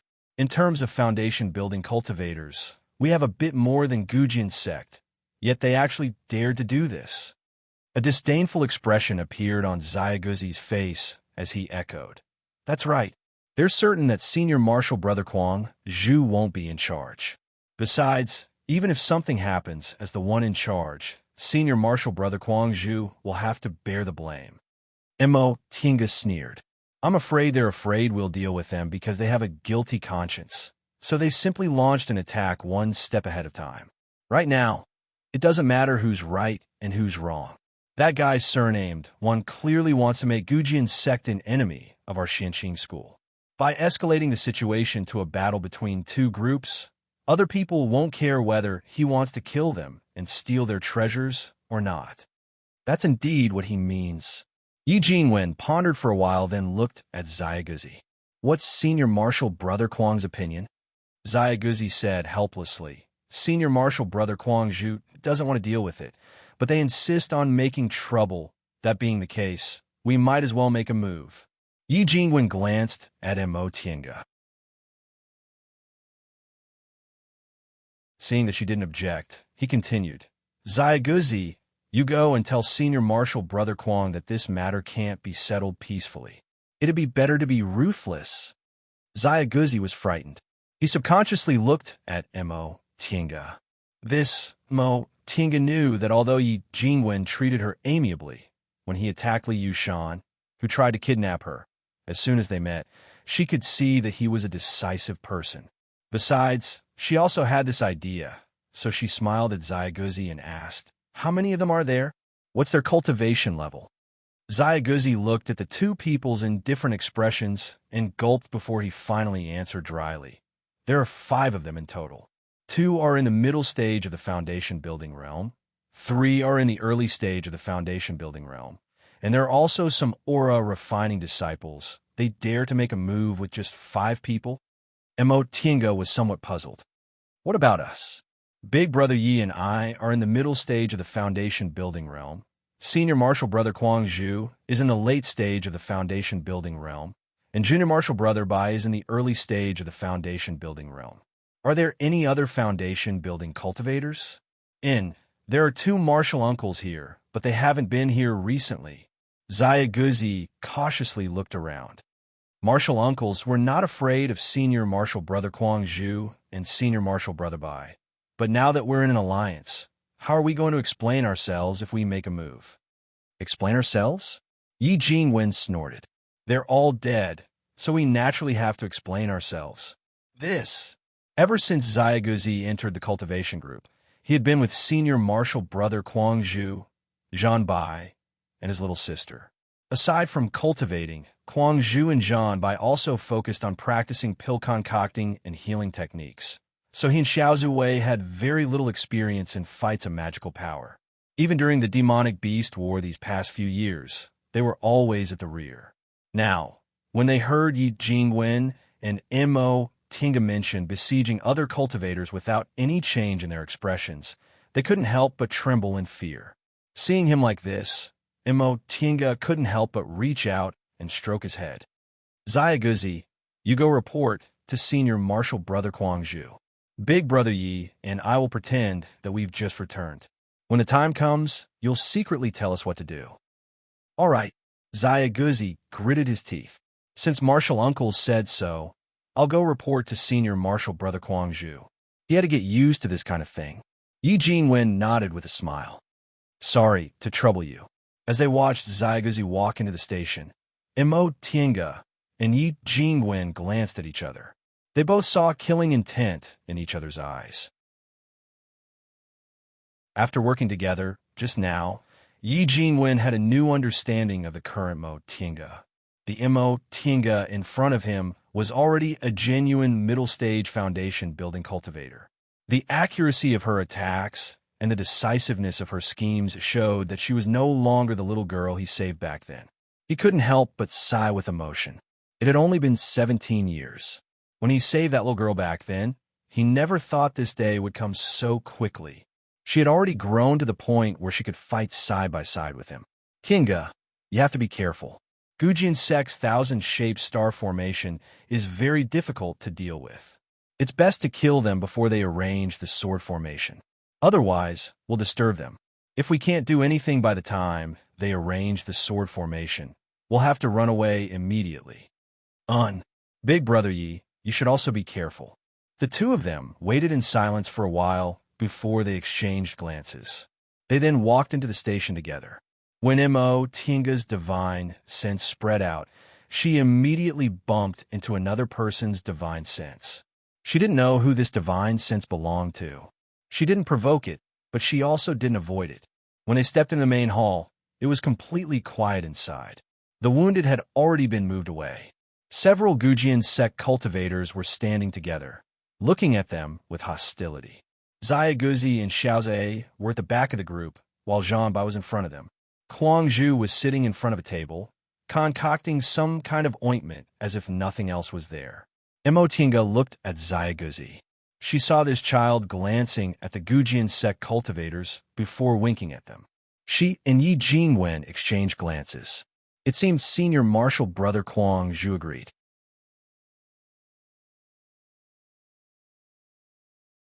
Chapter 131. The hall was quiet. Only the clinking of bottles and jars could be heard as Kuang Zhu concocted ointments. Mo Tinga and Yi Jingwen stood in front of Zhan Bai and looked at the Gujian sect cultivators. Both of them looked very calm, but it was precisely this calmness that made them unable to calm down. Wan Hangan had seen their methods, and Kuang Zhu was the only late-stage foundation-building cultivator, so he couldn't help but feel a bit uneasy. He turned to look at his fellow disciples, and a trace of ruthlessness flashed across his eyes. He stood up and shouted, Senior Marshal Brother Kuang, these are the two people who try to kill my fellow disciples. Please give our Gujian sect an explanation. Upon hearing his voice, Kuang Zhu raised his head and glanced at him, but he still lowered his head and kept stirring. Wan Hangan was a bit embarrassed by his reaction, so he said angrily, Kuang Zhu, what do you mean? What do I mean? The one who spoke was Zhan Bai, who usually didn't talk much. He glanced at them coldly and said calmly, what do you mean by saying these words? Is it necessary to say it and make everyone lose face? Wan Hangan was immediately angered by his rude words. You. Mo Tinga looked up and showed a sarcastic smile. What a joke. Everyone knew what was going on. Wouldn't it be better to speak frankly? In the end, a fight was inevitable, so why were you still pretending? Wan Hangan turned to look at his fellow disciples, and a trace of ruthlessness flashed across his eyes. In an instant, the 5 Gujian sect cultivators in black drew their swords and changed their positions. As soon as Mo Tinga and Yi Jingwen saw this, They each used their magic tools to interfere with their positions. Tinga's shuttle of flying Apsara was nimble and erratic. As soon as she made her move, she rushed towards one of the early-stage foundation building cultivators. At the same time, she threw several flying needles. Yi Jingwen's flying sword went straight to Wan Honggan. Once the two of them made their moves, their positions were disrupted. Upon seeing this, Tinga shook her hand and shot out countless flying needles. Unfortunately, this place was too small, so they couldn't use talismans. This wasn't a loss for sword cultivators, but for ordinary cultivators like them, it weakened part of their strength. Stand still. I'll block them. Wan Honggan shouted. Yi Jingwen sneered. Can you block them? Xianqing School's disciples weren't pure sword cultivators, and Yi Jingwen was no exception. His flying sword flew out, and he was holding a kind of magic tool in his hand. He aimed it at Wan Honggan. It turned out that he was intercepted by Wan Honggan, and now the villain was the first to accuse him. Therefore, his hatred toward Wan Honggan grew, and each and every one of his moves was aimed at him. Tinga swept a glance at him. She knew this was the case, so she mustered all of her concentration to disrupt those people's footwork to prevent them from laying the 10,000 shape star formation. Right now, they were fighting in full swing. Zhanbai was vigilantly protecting Xiaoguzi and Xiaozui. If they accidentally hit them, he would hit them back one by one. At this moment, Kuang Zhu was still buried in his desk, as if he hadn't seen anything, fiddling with his bottles and jars. Both Tinga and Yi Jingwen were stronger than ordinary middle-stage foundation building cultivators. Even when facing those 5 people, they were still able to fight evenly. Before long, the Gujian sect cultivators became restless. Tinga and Yi Jingwen frowned. Zhanbai raised his head and looked at Kuang Zhu. Kuang Zhu stopped fiddling with ointment. Yi Jingwen withdrew his flying sword and poured his spiritual aura into the sword. Spiritual aura visible to the naked eye suddenly appeared on the shiny sword. The spiritual aura stuck to the sword and kept spinning like a whirlpool. The whole process of spiritual aura taking shape only took a moment. Yi Jingwen waved his arm, and the spiritual aura whirlpool suddenly expanded to 3 square feet, firmly blocking in front of them. The spiritual aura took shape in an instant. Yi Jingwen waved his arm, and the spiritual aura whirlpool suddenly expanded to 3 square feet, firmly blocking in front of them. All of the Gujian sect cultivators' attacks were sucked in by the whirlpool, and their spiritual aura was also diverted. When the whirlpool slowly disappeared, all of their attacks lost their effectiveness. The Gujian sect cultivators' faces turned pale, but they quickly withdrew their flying swords and continued to attack. Tinga summoned the white silk handkerchief. All of a sudden, countless bricks fell from the sky and formed a brick wall, once again blocking all of their attacks. The Gujian sect cultivators were already panicking. If they weren't sword cultivators who were more outstanding than ordinary cultivators in fights of magical powers, they would have already fallen. Wan Honggan shouted, "Sword aura! Sword aura!" Right after he said that, the Gujian sect cultivators immediately changed their sword moves. In an instant, sword aura flooded the main hall. Before these sword auras could get close to their bodies, they already felt a strong chill. The stone pillars and jade bricks in the main hall were all scratched by these sword auras. Tinga once again summoned the white silk handkerchief. However, these sword auras practically filled the whole main hall. No matter which side she blocked, some of them slipped through the net. Yi Jingwen was the same. These sword auras weren't frightening to foundation-building cultivators like them. Even if they came out, they wouldn't be able to break through their spiritual aura defense. However, they were very frightening to aura-refining cultivators. No matter how Zhanbai blocked the sword auras, wounds still appeared on Xiaoguzi and Xiaozui's bodies. Tinga couldn't help but feel furious. She withdrew the white silk handkerchief and the shuttle of flying Apsara. She then released her divine sense, preparing to directly kill them. Right at that moment, she saw a piece of cloth flashing in front of her eyes. In the blink of an eye, she saw Kuang Zhu standing in front of them. With a shake of his sleeves, countless powder-like substances flew out of the sleeves and gradually interweaved into a net. The seemingly thin powder fog actually blocked their flying swords. When the powder fog subsided, Wan Honggan, who was covered in white powder, shouted angrily, "Kuang Zhu!" The corners of Kuang Zhu's mouth curled up slightly. Even though he was angry, he still acted elegantly. "Scram! This place can't keep you."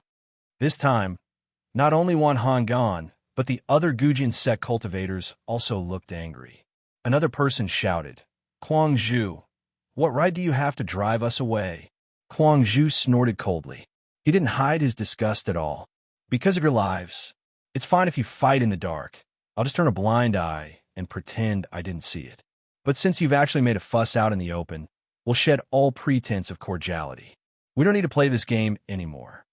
"You," Wan Honggan's face twisted. "Don't think you're so amazing just because you're in the late stage of the foundation building realm. There are so many of us, so we might not necessarily lose to you." Kuang Zhu smiled lightly. "If you say one more word, I'll take your lives." This sounded like a threat, and the Gujian sect cultivators also understood it that way. However, Kuang Zhu's ice-cold expression was filled with a deathly aura, making them speechless. The last one to break the silence was Yi Jingwen. He took a step forward and said, "Senior Marshal Brother Kuang, you have good intentions. Normally, I should listen to you, but I want to keep all of them here." Anger once again appeared on Wan Honggan's face, but there was also a hint of timidity. In fact, he already felt a bit regretful. He thought he could gain the upper hand by relying on his sword cultivator's ability in fights of magical powers. But he didn't expect that these people weren't mediocre. He knew Kuang Zhu and Yi Jingwen were strong, but he didn't expect that the new female cultivator from Xianxing School would also be so strong. These three people's realms were higher than theirs, so even if sword cultivators were strong in fights of magical powers, their odds of winning were still pitifully small. Kuang Zhu cast an indifferent glance at Yi Jingwen. "If you want to kill, then just do it. It'll save me the trouble of looking at you." Yi Jingwen smiled and gently cupped his hands towards him. He then turned his head to look at Mo Tinga. Mo Tinga returned his gaze with a smile. The two of them each took out their flying swords or magic tools, exuding killing intent.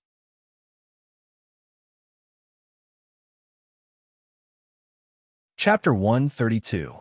When Kuang Zhu saw the two of them brimming with killing intent, he retreated.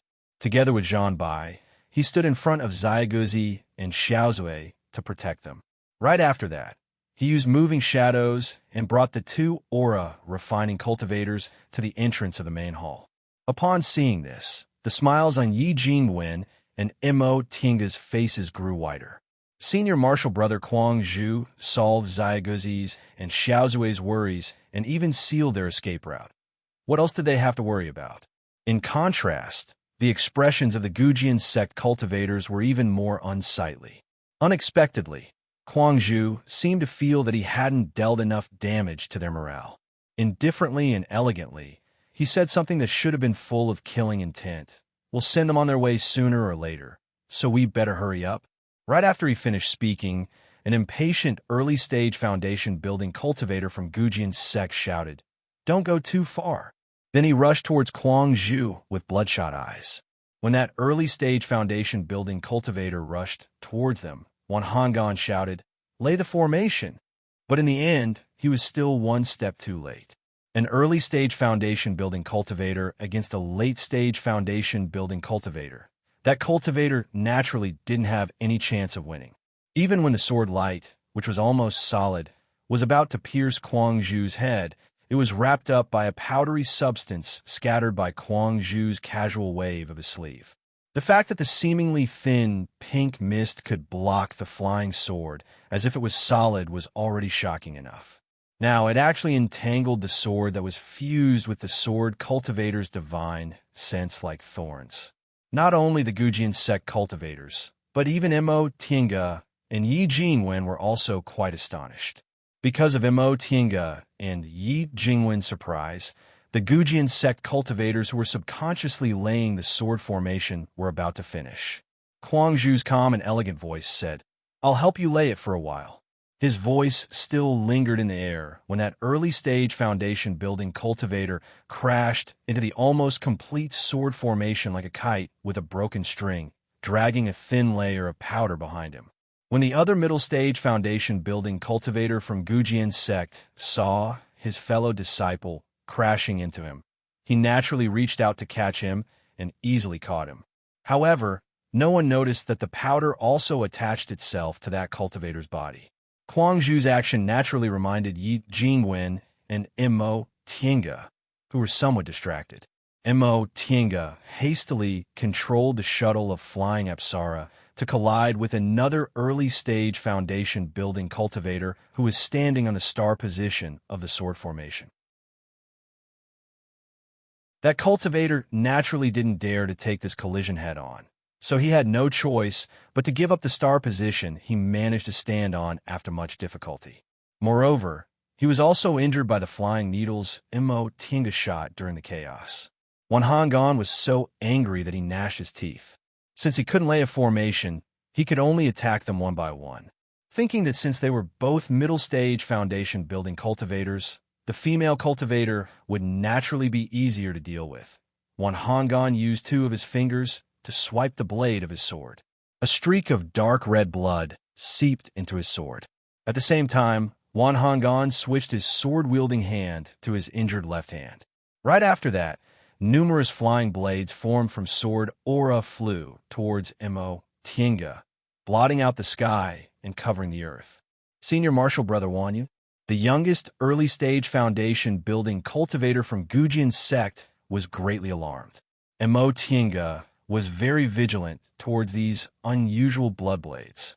The white silk handkerchief hovering above her head quickly formed a brick wall in front of her. Unexpectedly, the blood blades at the edge of the brick wall bypassed the brick wall and went straight towards Mo Tiange. Mo Tiange retreated rapidly while controlling her body-protecting true aura to expand.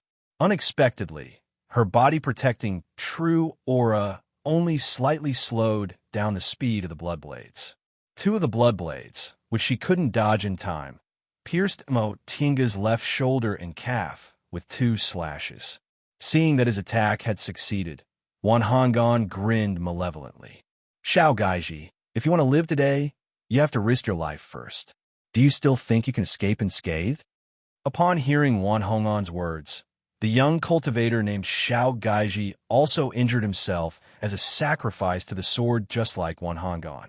When the 3 Gujian sect cultivators who were fighting with Yi Jingwen saw this movement, they also cooperated and injured themselves as a sacrifice to the sword just like Wan Honggan.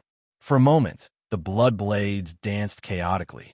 Yi Jingwen and Mo Tiange were suppressed to the point where they couldn't control the situation. As for the 5 people from Gujian's sect, they relied on the blood blades to open a path and once again tried to lay a formation. A sneer appeared on the corners of Kuang Zhu's mouth. After pushing his hand away, he took out the bottle of medicinal pills he had been fiddling with before the battle. He poured out several bluish-green pills, then raised his hand and threw them towards the center of the battlefield. The people from Gujian's sect naturally dodged in panic, but Mo Tiange and Yi Jingwen, who were being attacked, weren't so lucky. Since it was already too late to dodge, the two of them had no choice but to take this attack head-on. Unexpectedly, the pills turned into a mist the moment they came into contact with their protective true aura. The mist then flowed along the blood aura that overflowed from their wounds during the fight and entered their wounds. Mo Tiange and Yi Jingwen were startled by the coolness that entered their bodies. When they looked again, their wounds were actually healing at a speed visible to the naked eye. After Kuang Zhu threw the pills, he didn't stop. The green mist swirled around the battlefield and the blood blades disappeared in an instant.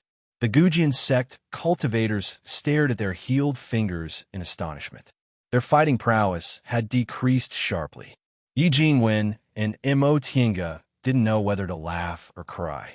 This was the first time they learned medical cultivators' treatment could also be used as a means of attack. Senior Marshal Brother Kwong smiled gently and said, "Today, I can be considered to have reached a higher level." Wan Hong'an's ferocious expression didn't change as he revealed a smile. "This bleeding stopped just in time, so I won't thank you." Right after he finished speaking, he actually hit his own chest with his palm and spat out a mouthful of blood from his heart onto the ground in the center of the main hall. In an instant, the messy traces left on the ground by the blood blades unexpectedly squirmed as if they were alive. Wan Hong'an burst into frenzied laughter. "Since I can't lay the thousand-shaped star formation, I'll let you have a taste of our Gujian sect's thousand shapes Azura formation." Ha ha ha. The expression of another middle-stage foundation building cultivator from Gujian's sect changed greatly. "Wan Hong'an, you're crazy. You even dared to learn our sect's forbidden technique and even tricked us." The blood blades on the ground naturally weren't something Wan Hong'an could create by himself. Wan Hong'an, who clearly knew he had no way out, not only did he use his own body as a sacrifice to kill his opponent, but he also directly used his fellow disciples as blood mediums for the thousand shapes Azura formation. Wan Hong'an stared at the rapidly squirming bloodstains on the ground in the main hall. He laughed until his strength was almost exhausted, but he still said, "Since you can't live, follow me to hell." Ha ha! The expressions of the Gujian sect cultivators changed. Before Imo Tinga could figure out what was going on, Kwang Zhuqing, who was standing at the door, shouted, "Xiao Bai, Dharma Protector." In just a breath's time, the bloodstains under Wan Hong'an's feet formed a circle with him as the center. Then, with this circle as the center, they changed into words that emitted a gloomy aura and rapidly spread outwards. Kwang Zhuqing, who was sitting cross-legged, pushed his palms forward.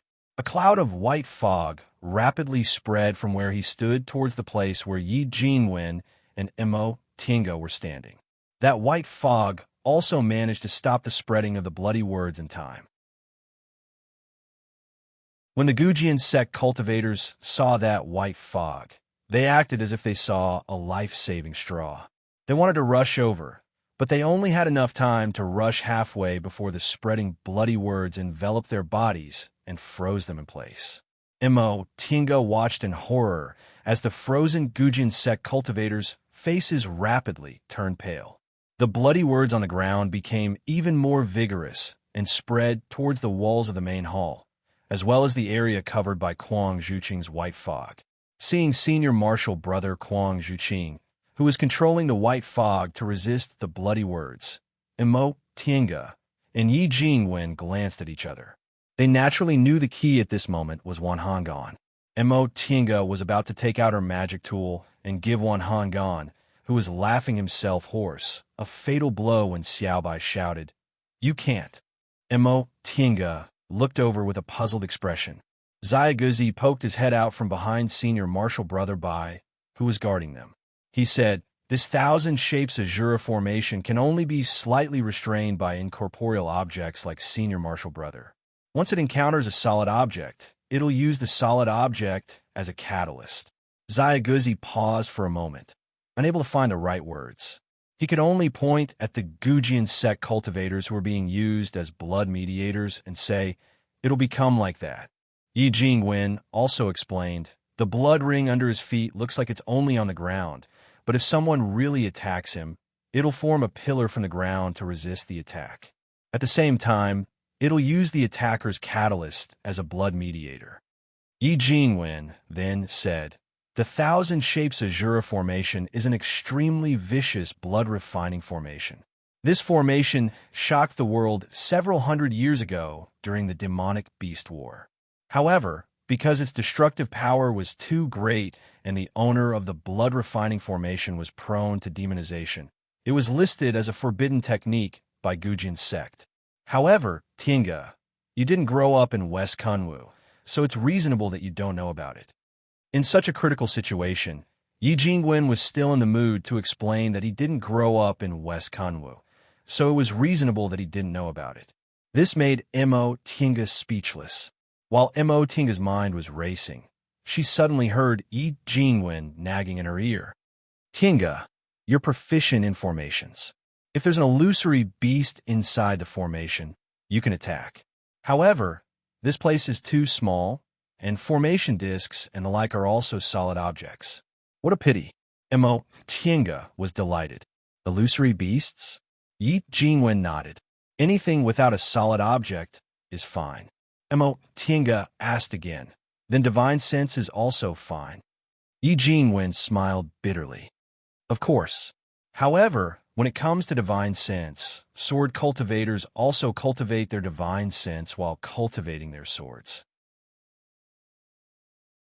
Even senior martial brother Kwang, who's in the late stage of the foundation building realm, might not necessarily be able to defeat the divine sense of a middle stage foundation building sword cultivator. Mo Tinga thought that with the soul refining art, she wouldn't be an ordinary cultivator anymore. Nevertheless, the soul refining art was Mo Tinga's only trump card, so she naturally didn't want to expose the secret of her powerful divine sense in front of so many people. Thus, she took advantage of Yi Jingwen's previous words about being proficient in formations to say, formations can also be big or small. We might as well give it a try. Yi Jingwen didn't know much about formations, so he didn't doubt Mo Tinga's words at all. He said happily, in that case, let's give it a try quickly. However, he didn't know that formations that could summon illusory beasts were all complicated big formations. Just the eye of the formation alone wasn't something a few people could set up. Judging from Kwang Zhu's expression, Mo Tinga knew Xiao Bai, and Kwang Zhu wouldn't be able to hold on for much longer. She didn't dare to hesitate, took out several spirit stones from her Chinkuan bag, laid a metal element formation that could sense spiritual aura, and said to Yi Jingwen, Senior Martial Brother Yi, I'll have to trouble you to protect me. Yi Jingwen was very anxious. He also didn't know why laying a formation required protection, so he just nodded and agreed. Mo Tinga quickly released her divine sense, using the soul-refining art's only divine sense technique to kill the defenseless Wan Hong'an's primordial spirit. A primordial spirit was naturally weaker than a tyrannical body, let alone a defenseless primordial spirit. Once the soul-refining art was used, it would naturally be a one-hit kill. Kwang Zhu felt his body lighten. When he opened his eyes, he saw Wan Hong'an lying on the ground. The blood-refined characters around him also lost control and rushed towards Wan Hong'an's body. Kwang Zhu hastily clasped his palms together. The white fog only had enough time to block several people before Wan Hong'an's body exploded and died. The power of a foundation-building cultivator's body explosion was so great that it actually raised the main hall of Qianmen Ridge to the ground. As for the several Gujian sect cultivators outside Kwang Zhu's white fog, they didn't die directly from the Thousand Shapes Azura formation, but they also died from the formation's backlash. When the aftermath of the explosion subsided, senior martial brother Kwang Zhu, with his sleeves fluttering in the wind, stood on top of the ruins. He glanced at the cultivators from other cultivation groups who rushed over but didn't say anything. Yi Jingwen and Mo Tinga naturally wouldn't explain, but these foundation-building cultivators weren't fools. Their divine senses had been paying attention to this place, so they could roughly figure out what happened. Thousand Shapes Azura Formation. This is the Thousand Shapes Azura Formation. Someone muttered to himself. However, even though he was muttering to himself, the hearing of foundation-building cultivators was sharp enough to hear him clearly.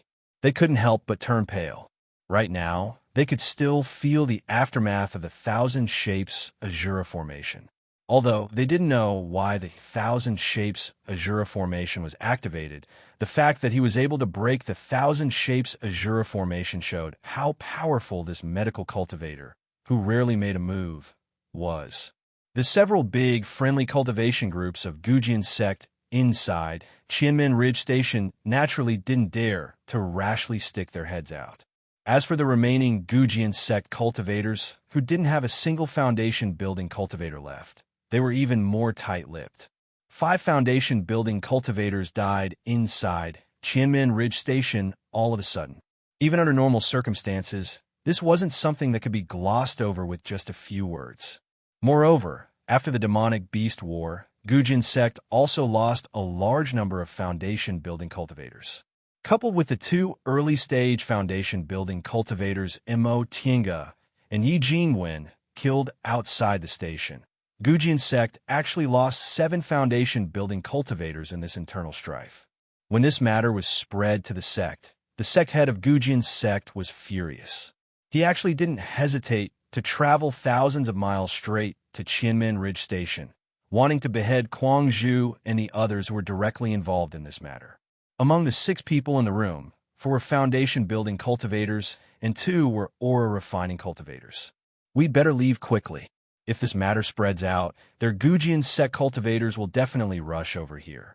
At that time, we'll be in trouble. That won't do. Big brother, we've already alarmed a core formation grandmaster. How can we escape? Then what should we do? We can't just sit here and wait for them to kill us, can we? Even if we want to run, we can't. Asterisk, asterisk, asterisk, the 4 foundation-building cultivators didn't say a word, while the 2 aura-refining cultivators chattered. Xiaoguzi and Xiaozue argued for a long time, but neither of them could convince the other. In the end, the 2 of them squatted on the side and compared their eyesight. Kuang Zhu swept his gaze over them and said, I've already informed the sect head about this matter, so you don't need to worry about it anymore. Xiaoguzi and Xiaozue turned their heads at the same time and widened their eyes. Why didn't you say so earlier? They argued for a long time until their mouths were dry from all the talking. Kuang Zhu lightly answered, You didn't ask. The 2 of them were speechless and both snorted angrily. The 2 children were so angry that they stopped talking. Zhanbai looked at them helplessly, then turned to Kuang Zhu. Senior Marshal Brother, how will the sect head handle this matter? Kuang Zhu held a cup of tea and said, I called you here to talk about this matter. Yi Jingwen put down his tea and said, Senior Marshal Brother Kuang, Junior Marshal Brother Zhan, this matter started because of me, so you don't need to feel embarrassed. Just tell me directly. Before he made the killing move, he already thought about the consequences. No matter what, the sect head would protect their disciples, so, in the end, it would still become a showdown between the 2 groups. In this demonic beast riot, every cultivation group suffered heavy losses, and Gujin's sect strength was also greatly damaged. Although Xianxing School also lost a lot of foundation-building disciples, it still retained its basic strength because it sealed off the mountain. Between the 2 groups, Xianxing School still won. Besides, Grandmaster Jinghe had a murderous temperament and was extremely protective of his disciples. If he found out his Clear Spring Peak disciples did this kind of thing, he would definitely clap his hands and laugh heartily instead of punishing them. With Grandmaster Jinghe's protection, what was there for him to be afraid of? Nevertheless, Kuang Zhu said faintly, No, I think it's better if you don't say it directly. Yi Jingwen was puzzled. Why? Kuang Zhu's gaze circled around the scene and finally landed on Mo Tiange, who was quietly drinking tea. We might as well push this matter on a junior marshal sister Mo. Once he said that, not only were Mo Tiange, Yi Jingwen, and Zhanbai stunned, but even Xiaoguzi and Xiaozue, who were squatting angrily, raised their heads. Yi Jingwen blurted out again, Why? Kuang Zhu didn't answer and just lowered his head to drink his tea. Mo Tiange, on the other hand, quickly calmed down and nodded. Okay. Yi Jingwen was even more surprised and turned to Mo Tiange. Mo Tiange smiled and said softly, Big brother Yi, have you forgotten my identity in the school? Yi Jingwen was stunned, but then he suddenly understood. You mean, junior marshal sister Mo is Grandmaster Jinghe's registered disciple. Kuang Zhu took over the conversation. What junior marshal brother Yi said just now is very reasonable, but for the same reason, it's more appropriate for junior marshal sister Mo to come forward. Grandmaster Jinghe indeed had that kind of temperament. However, Yi Jingwen and Mo Tiange, on the other hand, were separated by a layer. Since Mo Tiange was Grandmaster Jinghe's registered disciple, it was reasonable for Grandmaster Jinghe to come forward. Even if Grandmaster Jinghe didn't come forward, Marshal Uncle Xianin, who had the most seniority in Clear Spring Peak, would come forward. That way, not only would the others be safe, but Imo Tinga wouldn't necessarily have any mishaps. After thinking about all this, Yi Jingwen couldn't help but sigh inwardly. This senior marshal brother Kuang Zhu looks cold, indifferent, and aloof from worldly affairs. But his mind is so meticulous and his vision is also so sinister. Thinking about this, Yi Jingwen suddenly felt a chill on his back. Isn't this the same as scheming against a nascent soul grandmaster?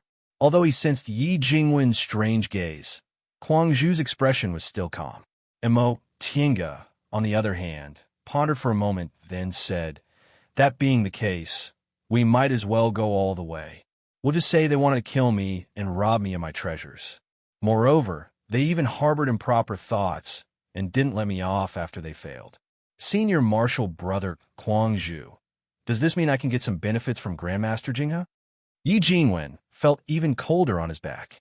Based on Grandmaster Jinghe's temperament, if his disciple was plotted against but was able to counterattack and kill the plotters, not only would he not blame her, but he would also reward her greatly. Imo Tinga chuckled softly, then turned toward Yi Jingwen and said, "Big brother Yi, if I get any benefits, I naturally won't keep them to myself." Before Yi Jingwen could answer, he heard Kuang Zhu's voice. "Then what about us?" Imo Tinga's gaze fell on Xiaoguzi and Xiaozui's sparkling eyes in the corner. She smiled and said, "Of course we'll get both." Yi Jingwen was drenched in a cold sweat. He thought he was vicious and merciless, but he never expected these people to be much bolder than him.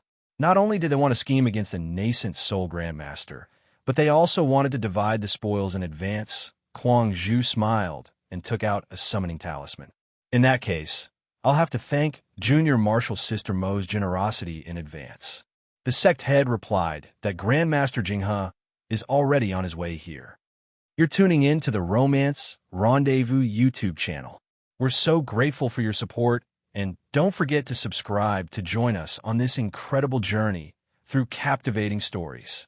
Your generosity through donations truly makes a world of difference, as it's the primary source of revenue that allows me to expand and enhance this channel for you. Thank you from the bottom of my heart for being a part of this adventure.